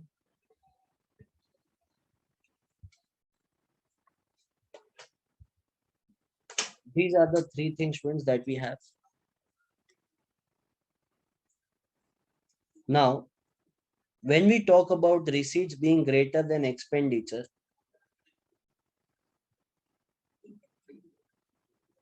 it is called a surplus budget. Do you agree to this?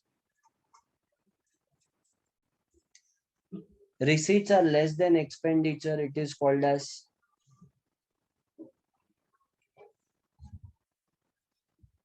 deficit budget.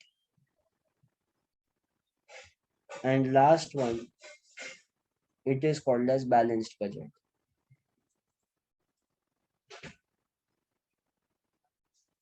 The biggest question now that you are going to face, think about it logically and tell me, which budget will be used at the time of recovery, which budget will be used at the time of recession.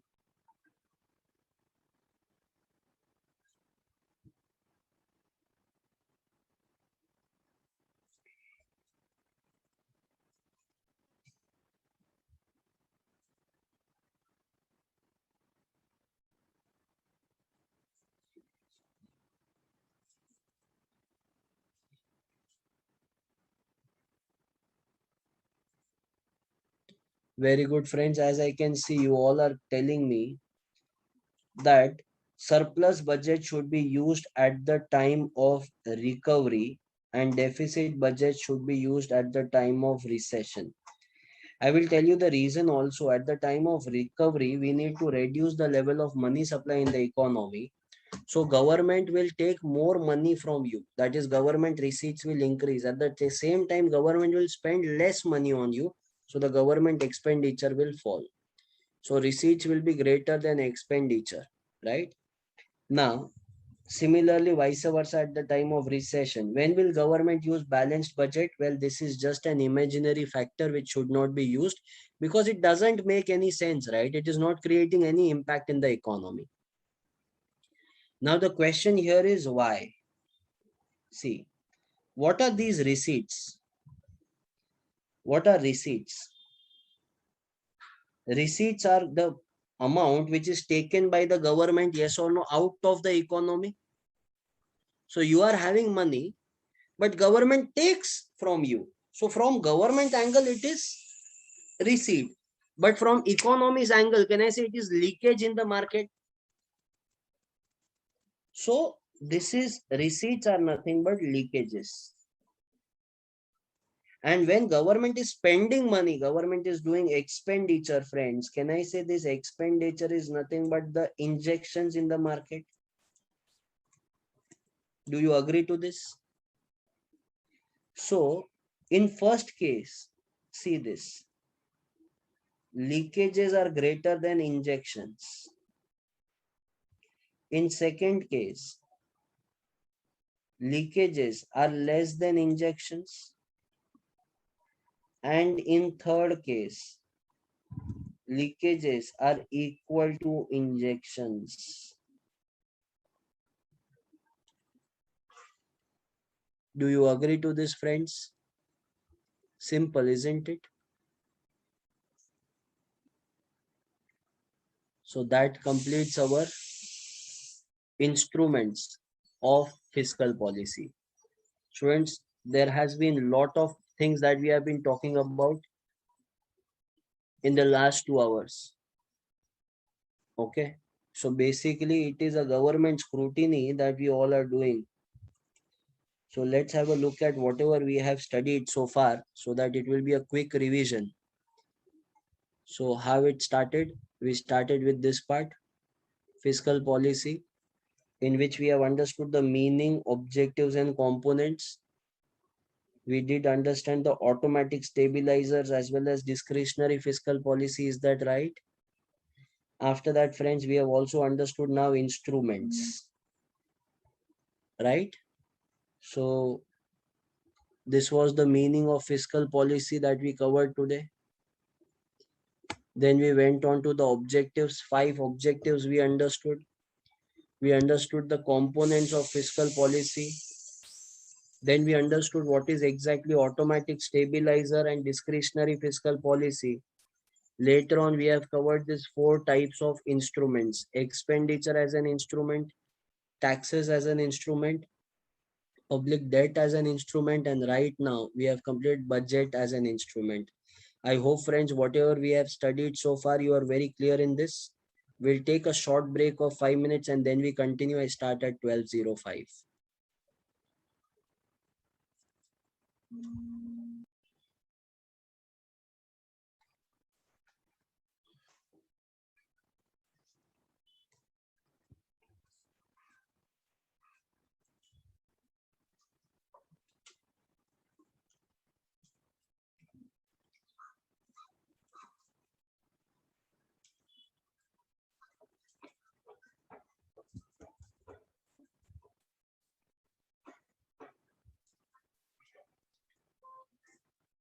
Types of fiscal policy.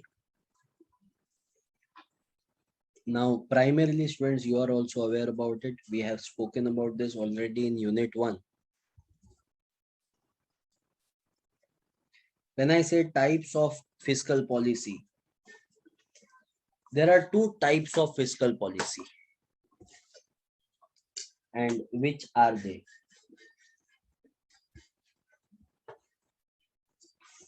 First one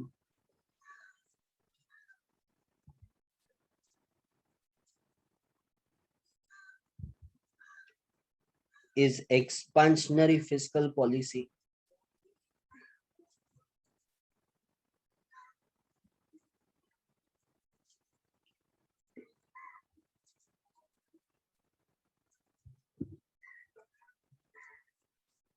Second one is contractionary fiscal policy.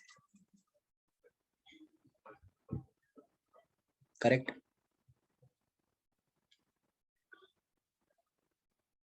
Now, when I'm talking about expansionary and contractionary fiscal policy, what exactly does government do in case of expansionary and in case of contractionary? So here, government will reduce the level of taxes and increase the level of expenditure. Then it is called as expansionary fiscal policy. Is that right? Whenever government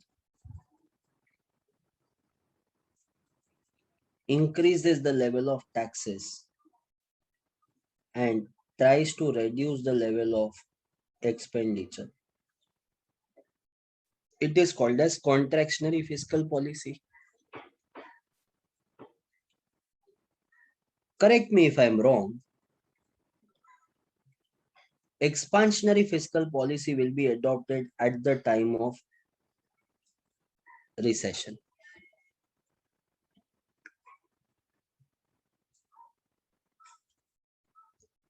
Contractionary fiscal policy will be adopted at the time of recovery. I hope I'm right. Yeah. Okay, perfect. Thank you. See this. GDP. We were expecting 8% growth rate. Now, what do you mean by 8% growth rate? Last year, our GDP was 100. This year, we want it to be 108. That's 8% growth. But is it necessary that we will attain 8% exactly?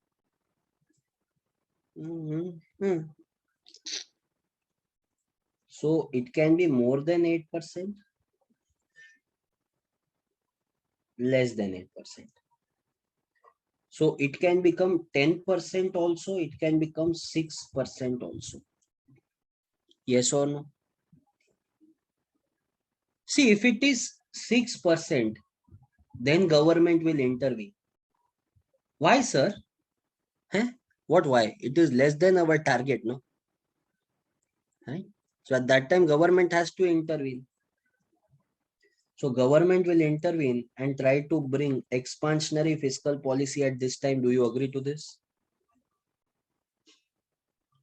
But if we were expecting 8%, but we achieved 10%, again government will need to intervene and government will try to pull it down by using contractionary fiscal policy. Now you would be in an opinion, sir, but is government mad? We are achieving 10% growth rate. Don't you think it is good? Why would we pull it down? Allow me to share a small story with you. In my entire life, students, I have been a very average student. About 60% was a super achievement for me. And on the contrary, my brother, okay, who scores 90% or more, which is equivalent to 2 years score of mine. Now, if you remember, I had told you this. I am an average mover. My parents were very happy. But if my brother, if his percentage drops by 5%, then my parents will become furious, angry. We are economy. Our parents are citizens of this economy. If your economy grows at a very high pace and if they are not able, your economy is not able to maintain that pace, citizens will be angry. So it's better to have growth, but growth with stability. Because once you show them 50% growth in GDP and then if you show them 5% growth rate, they will criticize you because the economy is not stable. Are you getting this? So understood why at 10% we have to intervene? So that we bring it back to normal levels and it grows at that level every year. Very clear in this, right? Yeah. That's correct, Ankita.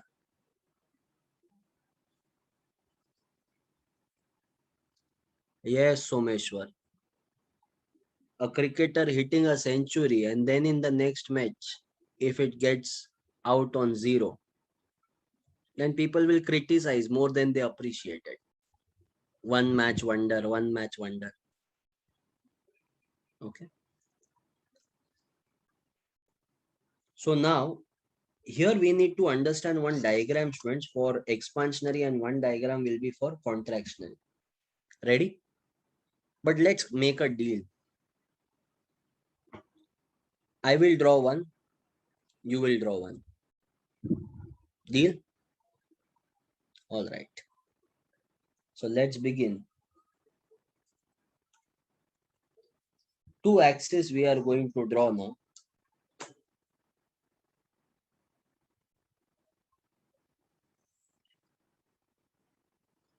Do you remember them?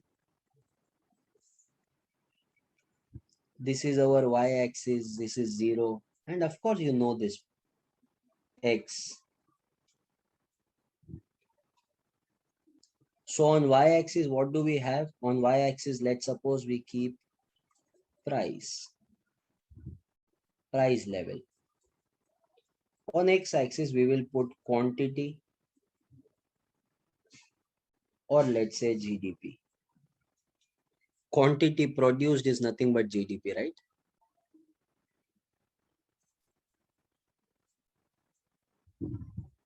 Naveen, that's right.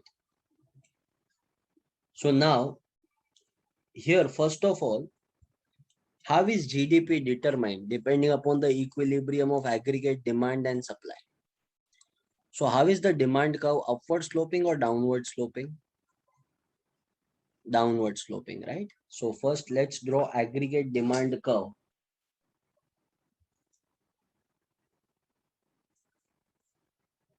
So I will name this as AGGD, that is aggregate demand.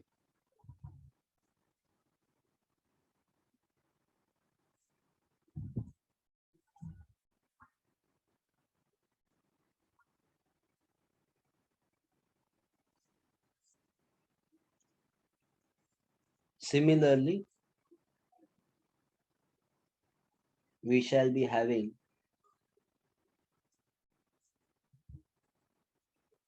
aggregate supply curve, which will be upward sloping.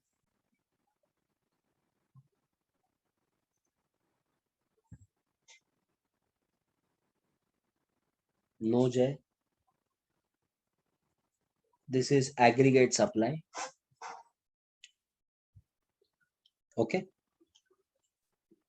Now, this is our equilibrium price.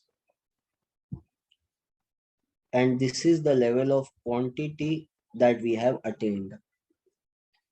So this is the growth rate of 6%, let's say. Now you tell me, students, we are at this 6% growth rate of GDP. So maybe this GDP is 1,06,000 crore rupees. But our expectation was 6% growth rate? No. Our expectation was 8% growth rate. Yes or no? So that will be more than this. So 8%, that means our aggregate demand or aggregate supply should have been somewhere here. So this would have been our 8% growth rate, right? So now in order 8% growth rate, what will government do? Government will reduce the level of taxes, increase the level of expenditure. Now think about it. All of you have to pay less tax now. All of you are getting additional money from government now. So when you get that, so what will happen to your demand? Shri, you are absolutely correct. Very good. Your aggregate demand will increase. Yes or no? So when your aggregate demand increases, friends, can you tell me it will shift where?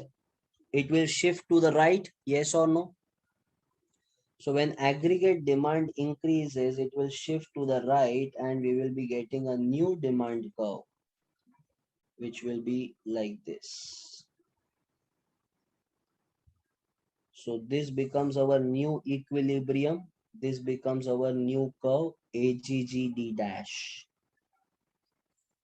But students, see this.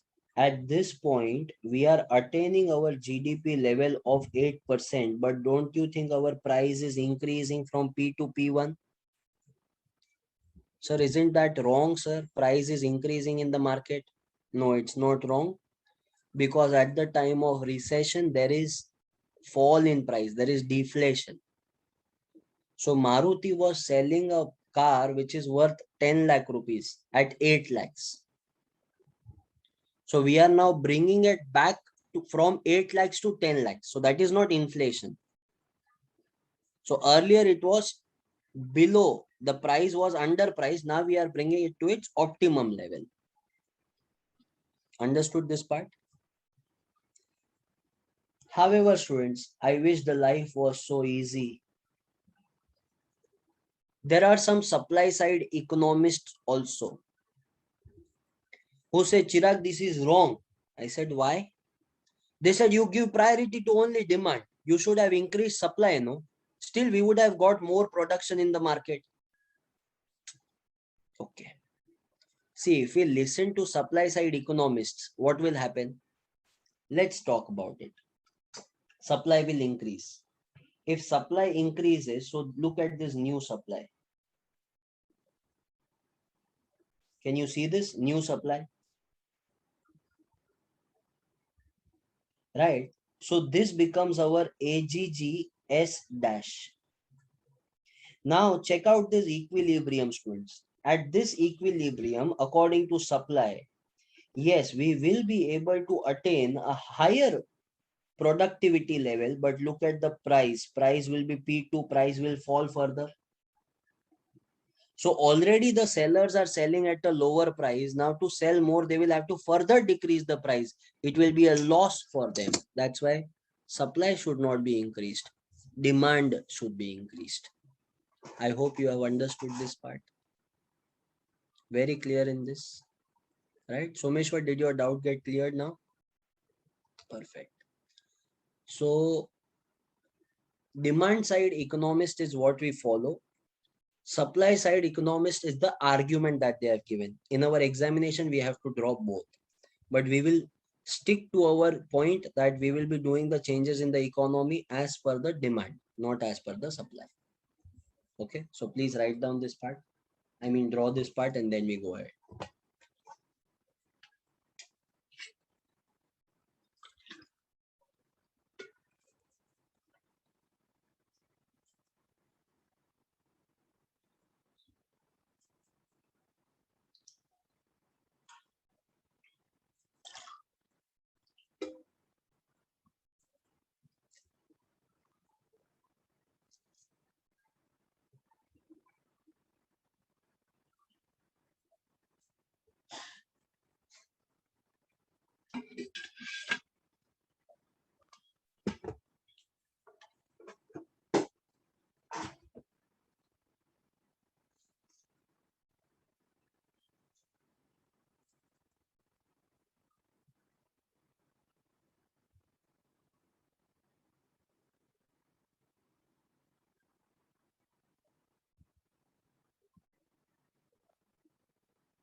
No, Nikhil, then it will have no impact.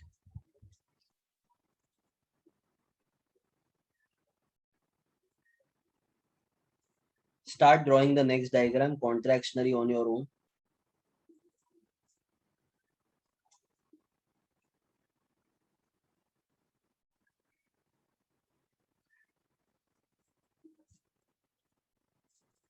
P2 Someshwar, it is an intersection between AGG S dash and AGG D.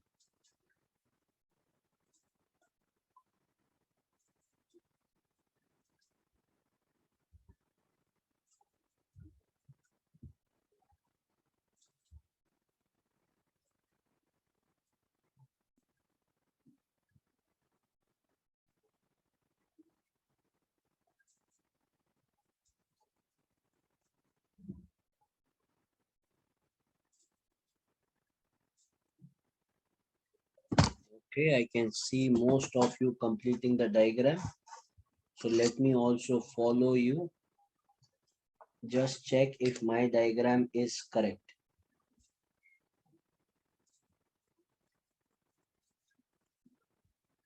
Janvi, I will explain you in the second diagram the impact of aggregate supply, and you will get in the first diagram also. See this. First of all, it is simple, our aggregate demand and aggregate supply.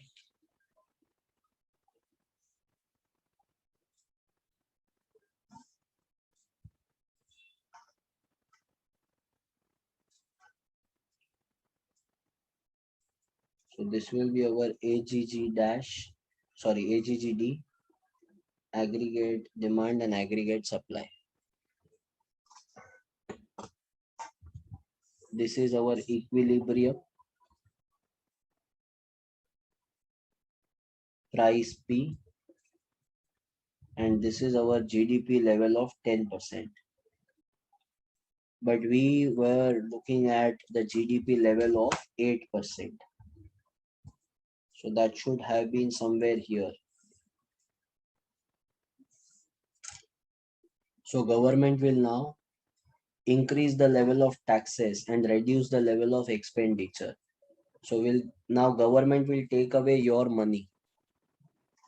So if government takes away your money, your aggregate demand falls, so it will shift to the left. So according to this logic,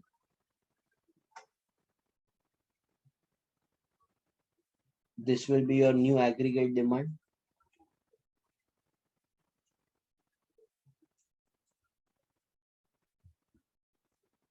I will name this as AGGD dash.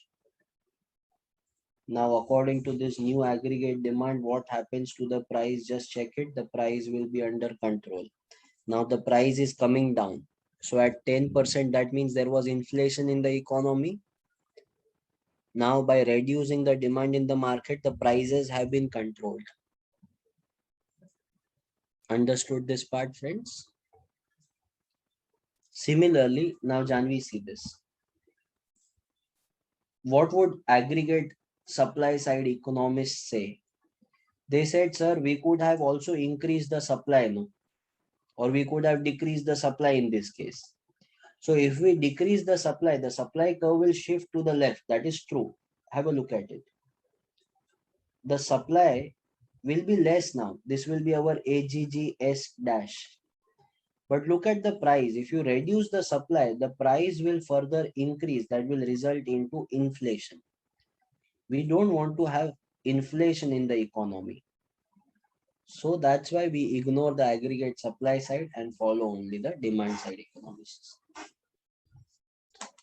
Comfortable with this entire diagram? Is this the same diagram that you have drawn in the notebook? Okay.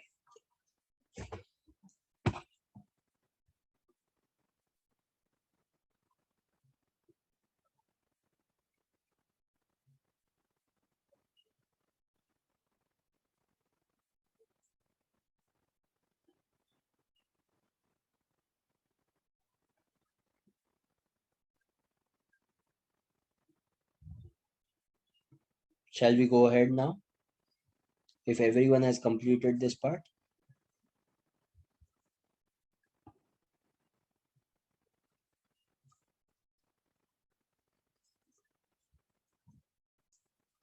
Okay. So below this, just write a small note. So whenever you are revising, you will remember.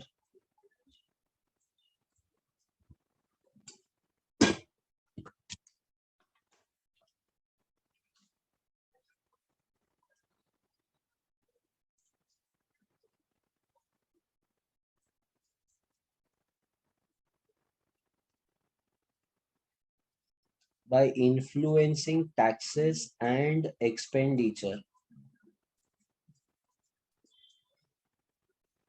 in fiscal policy.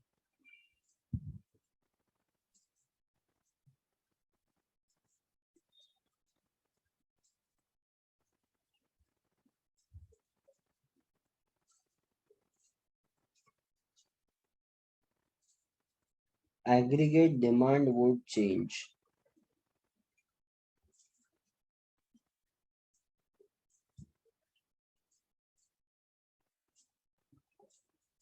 That will bring GDP to its desired level.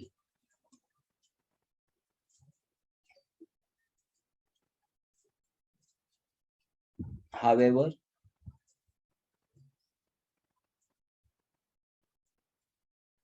supply side economists have also given their opinion.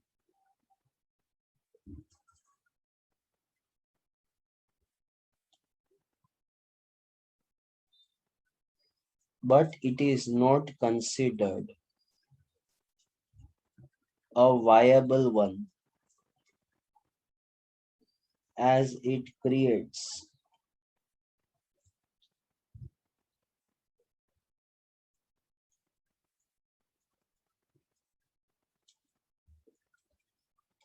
opposite impact on price.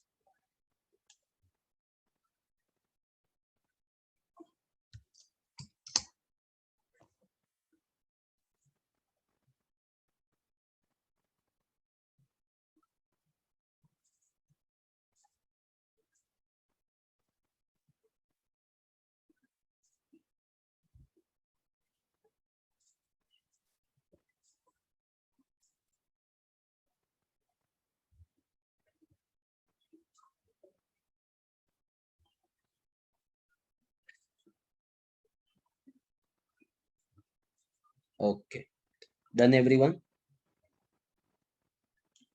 Next one, friends. Please give the heading. Fiscal policy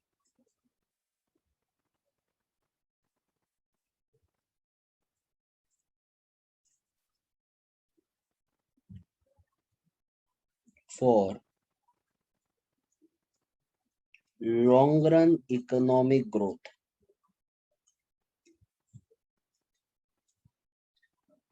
Fiscal policy for long run economic growth.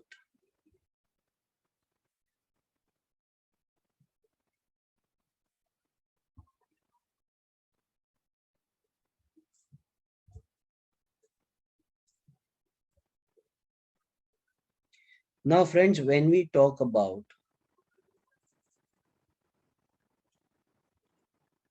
economic growth, okay,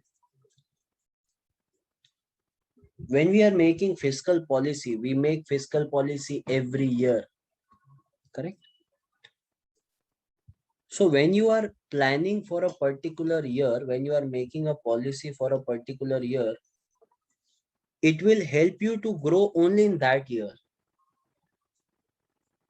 But if we take into consideration only growth of a particular year, only of 1 year, do you think we will be able to attain our long-term growth? Then the question here is what we need to do as government in order to achieve the level of sustainable growth and development so that we don't grow only today, but we grow or keep on growing for years to come. So what we need to do for that? Any idea?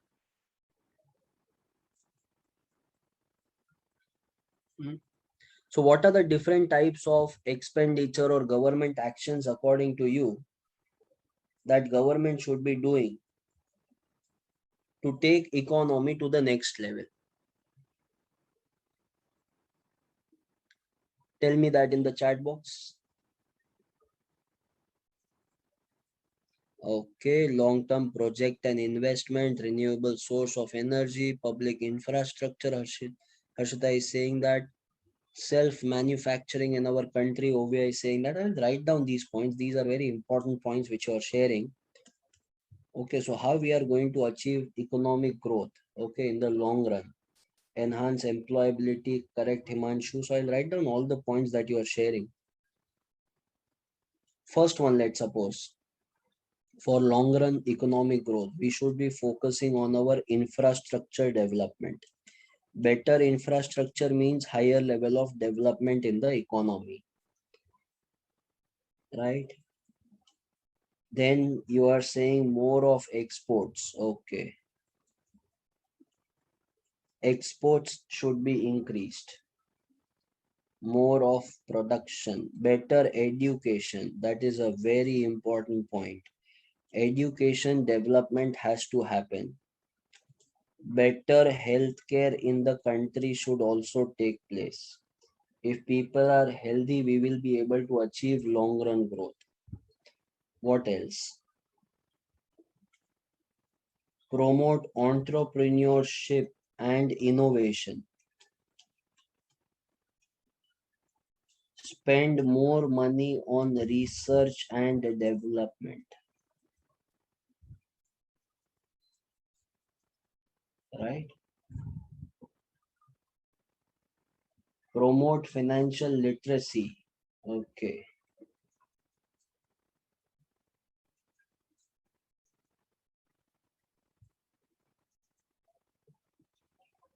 correct. Industrial development. So all these factors, friends, don't you think will result into growth, not only for the current year, but for many years to come? So that's our answer. Done. Easy. Just write down these points.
Done.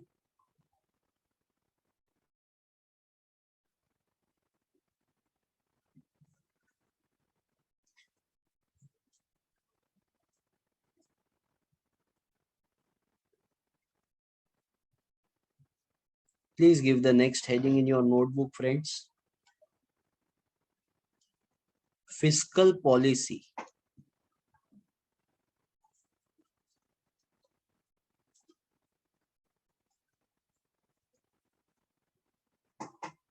Fiscal policy for equitable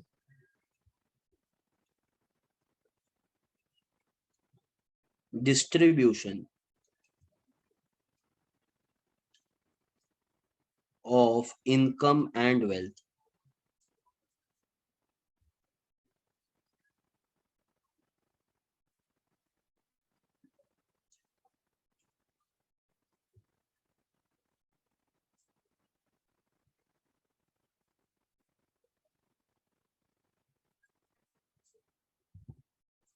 Yes, Karina, absolutely. Do you remember this question now? The 8 points that we had studied in unit number 1, it was repeated in unit number 3, and now it has come back again here. So giving you exactly 2 minutes time, just flip the page, review the answer and write these 8 points now. It would be great if you need not look back also. Try it. I'll give you a hint. First point was progressive direct tax. Remaining you have to complete.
Let me know how many points you were able to write on your own.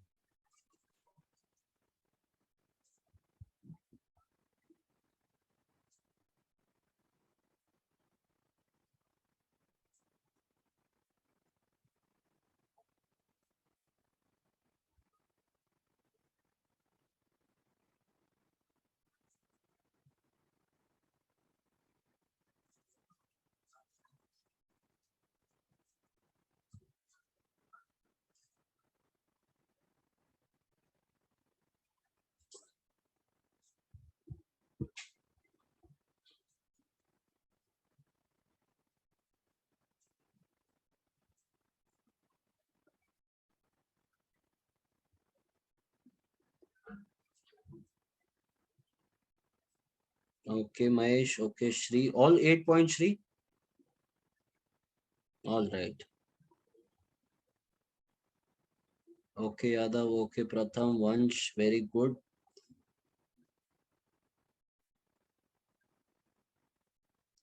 Ankita, that is fine.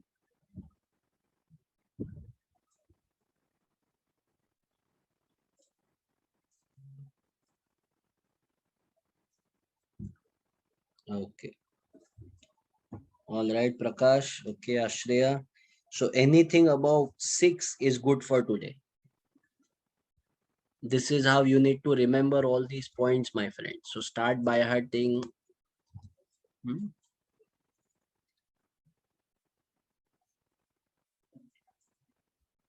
Very good, Jay.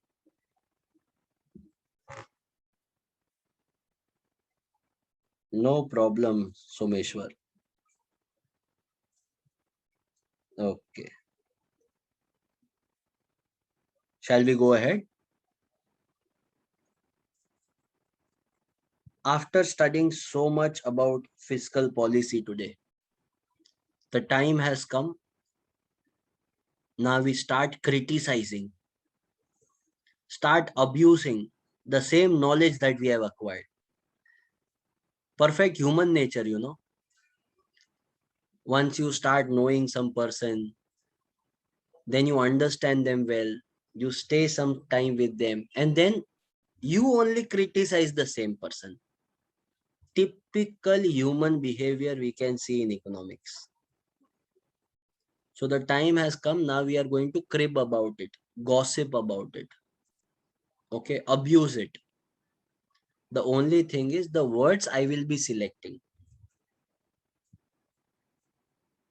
You don't select the words, okay, or if you select the words, my goodness, the examiner will start crying. Oh my god, there is so much hate going on in the world, I was not aware about it. So please write down, friends, the next heading. It is called as limitations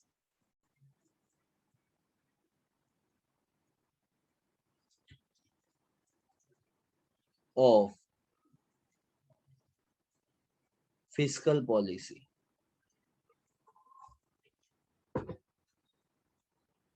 Yes, Someshwar, that's right. Limitations of fiscal policy.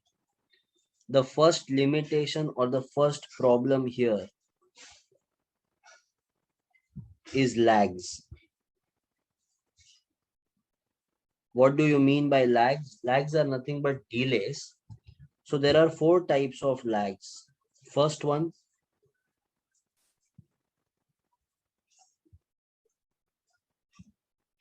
is recognition lag. Then it is decision lag.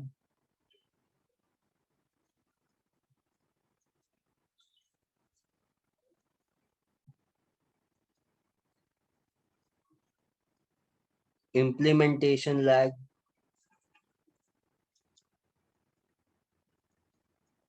And finally, it is impact lag.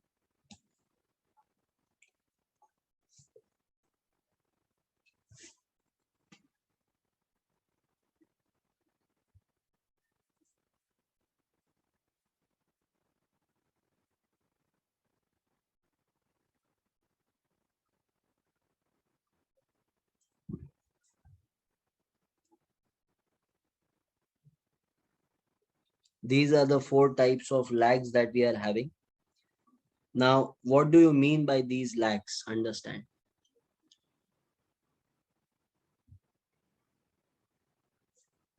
If let's say there is a possibility of inflation, when should you come to know? Once the inflation has arrived or before that? Before that, no? But you did not recognize the problem before it is going to come. You have to forecast this, correct? Yes, Jay. We have to forecast because before it arrives, we need to know the problem. If we are not able to know that, if we are not able to recognize that, then that is called as recognition lag. Now you did recognize what is the problem, but you did not decide the right action. That will be decision lag, right? You took the decision. You knew what the problem was, but you didn't implement it on the right time. That will be implementation lag. And last one, students, you implemented, but you did not get the right output as you wanted. Then that will be called as impact lag. Less than 3 months now to complete your entire preparation. Yes or no? See, in 3.5 months time, exam will be there. So you need to complete it before that, no? If you have understood this, this is recognition. But if people are not recognizing this, then that will be a recognition lag. Now you took the decision. But there are some people, they are not taking the decision to study also. Then that is decision lag. We took the decision tomorrow morning onwards, every day, 4 o'clock, I will get up and I will start studying. But if you are not able to wake up, that is implementation lag. Now you started implementing, you started studying.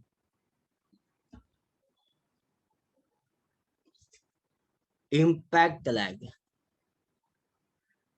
I am giving my 100%, sir, but I know I'm understanding it. This is impact lag. Now, do you understand what are these 4 lags? Yeah, okay. Present journey of the student. Yeah, once I completely agree. Next one, point number 2.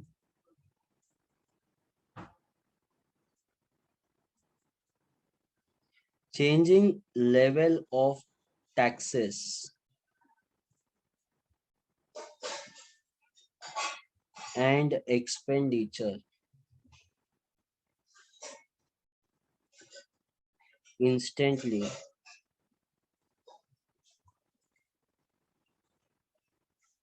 might not be possible.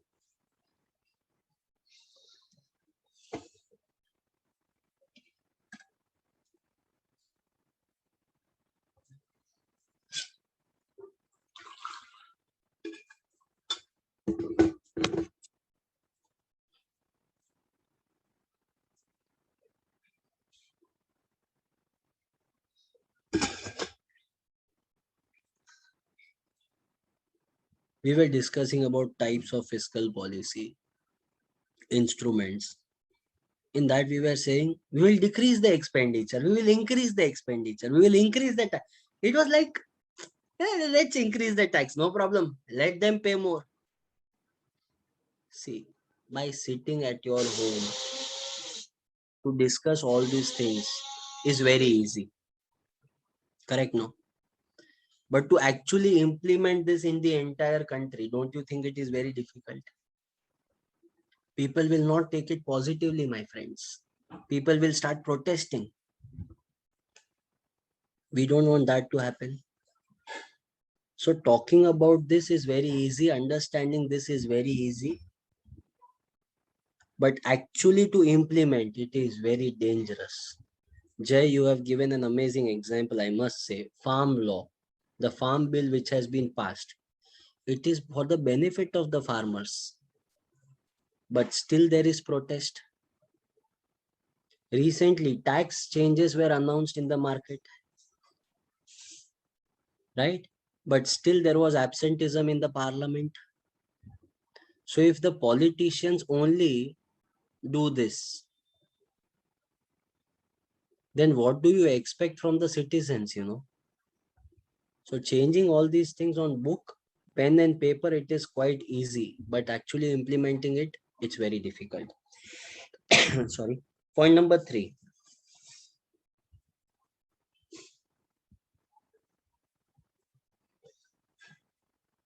Expenditure in some areas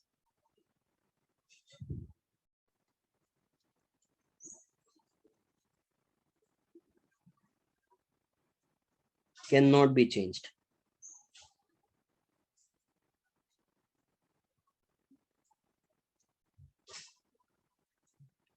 Can we reduce our expenditure on the subsidies that we are giving to below poverty line people? Can we reduce our expenditure on defense? Never, right? Because we are blessed with such great neighbors. One side it is Pakistan, another side it is China, who always try to invade our property, right? And if that was not sufficient, even Nepal does this. Nepal is saying Sita Ma was born in Nepal, then Ayodhya is in Nepal. Yeah, even Chennai is in Nepal. We all are Nepali only. Huh? A mad fellow.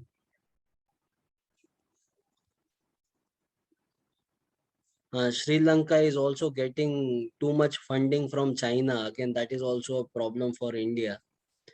So, all these things keep we are lucky to have, Bhutan, at least one good country next to us. The other one is Bangladesh. They don't, create any nuisance in Bangladesh. They just send their people to our country, and then Mamta Banerjee khela hobe. Okay, recent images. She was so much concerned about the floods in West Bengal. Have you seen that image? My goodness, so much of flood in one area. She went to visit that also. Oh my goodness. Chalo. So we cannot decrease the expenditure in case of defense. Okay. But sometimes I feel, why only India has to face so much of trouble?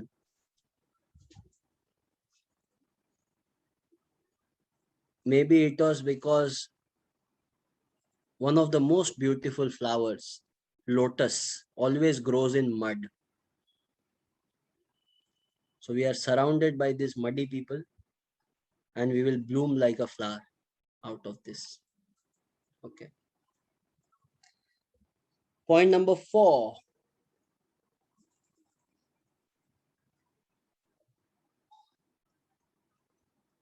Due to uncertainties,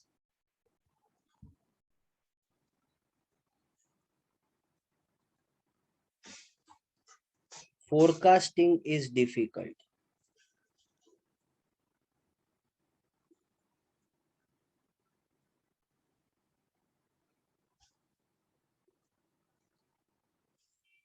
Now you and me both know this.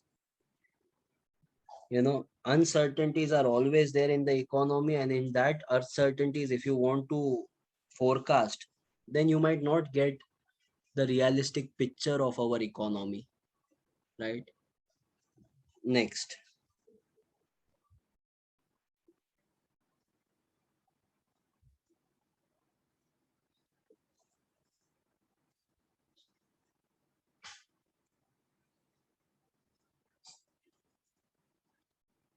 Point number 5.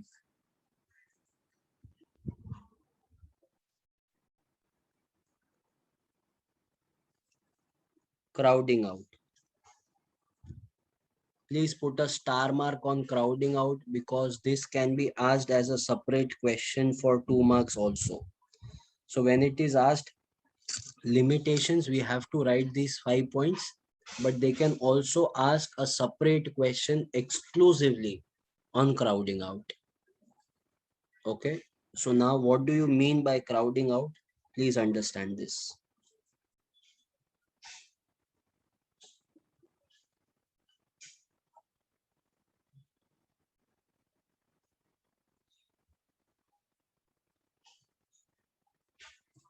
There is one boy,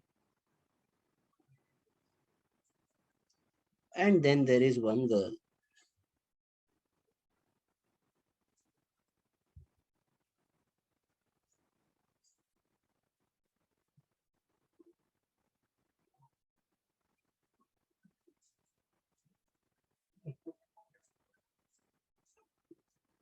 Please don't judge me on my drawing skills, okay? This is just for explanation. So now we are having one boy and one girl. They are very good friends. Before you speculate anything, they are just friends. They are in the same college, they study together, living in the same society. So they travel together, eat together, drink together. That's it. Okay, that is where you need to stop. But this boy likes this girl very much, but is scared to admit this. He's scared to say that he loves her. Why? Because he thinks, what if it destroys our friendship then? So he doesn't want to ruin everything. So he just says, let it be. Girl also likes the boy, but she feels, I don't know if he likes me or not. So she never says that, or she never admits it. However, there is one small problem. They are in the same college, but division is different.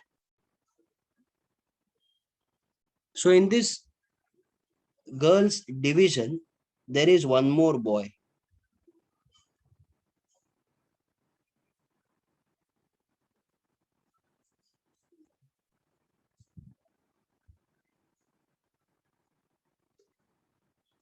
Okay. Now, this boy, my friends, he also likes this girl, but he is daredevil.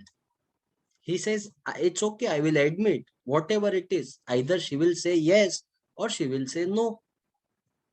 No problem. So, on a very auspicious day, that is Nibba Nibi Mahotsav, which is celebrated on 14th of February, this guy visits this girl, and he admits that, he is in love with her. And guess what? Girl says, okay. And they both become one.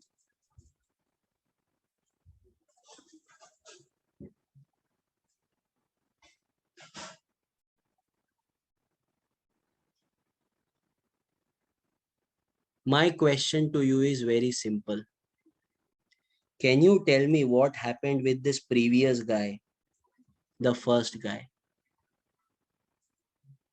Sad, gone, Kabir Singh. Oh my God, suicide attempt. My God, no, no, no, no. Never, never think about that. Okay. Friend zone, alcoholic, love failure, Rana, drugs. He'll go for IPS. Whatever you say, friends, whatever you say. Okay. In economics, we call this as crowding out. So because of some new one entering into the economy, if the existing one has to leave the market, it is called as crowding out. Understood?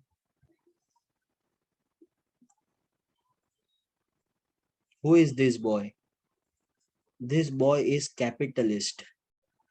Who is this girl? This girl is economy. So capitalists were always there to serve the economy. They were doing great. But then the government arrives. This is government, brings fiscal policy, does expenditure, starts their own organization.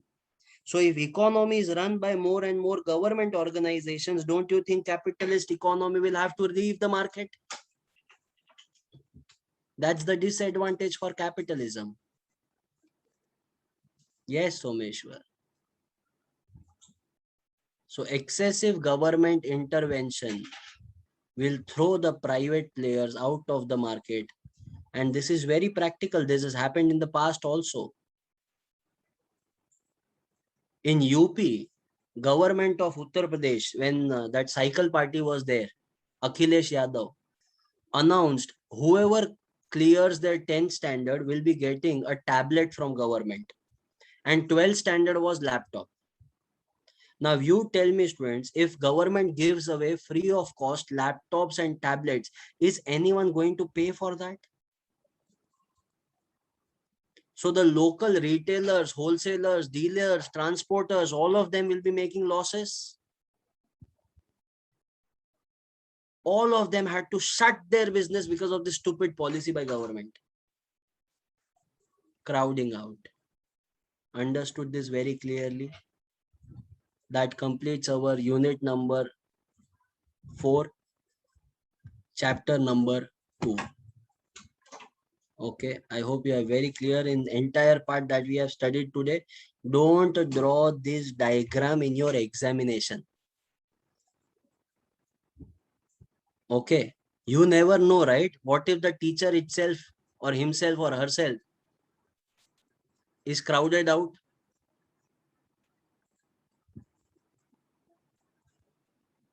Right? So Ankita, in simple words, when government starts investing more into the economy, it will be a negative effect on the capitalist and they will be crowded out. So our marks should not be crowding out. Okay. All right.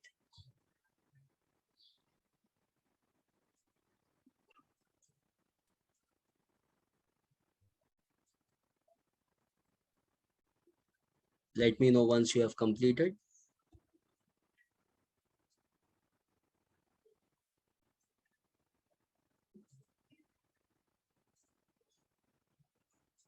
Done? Okay.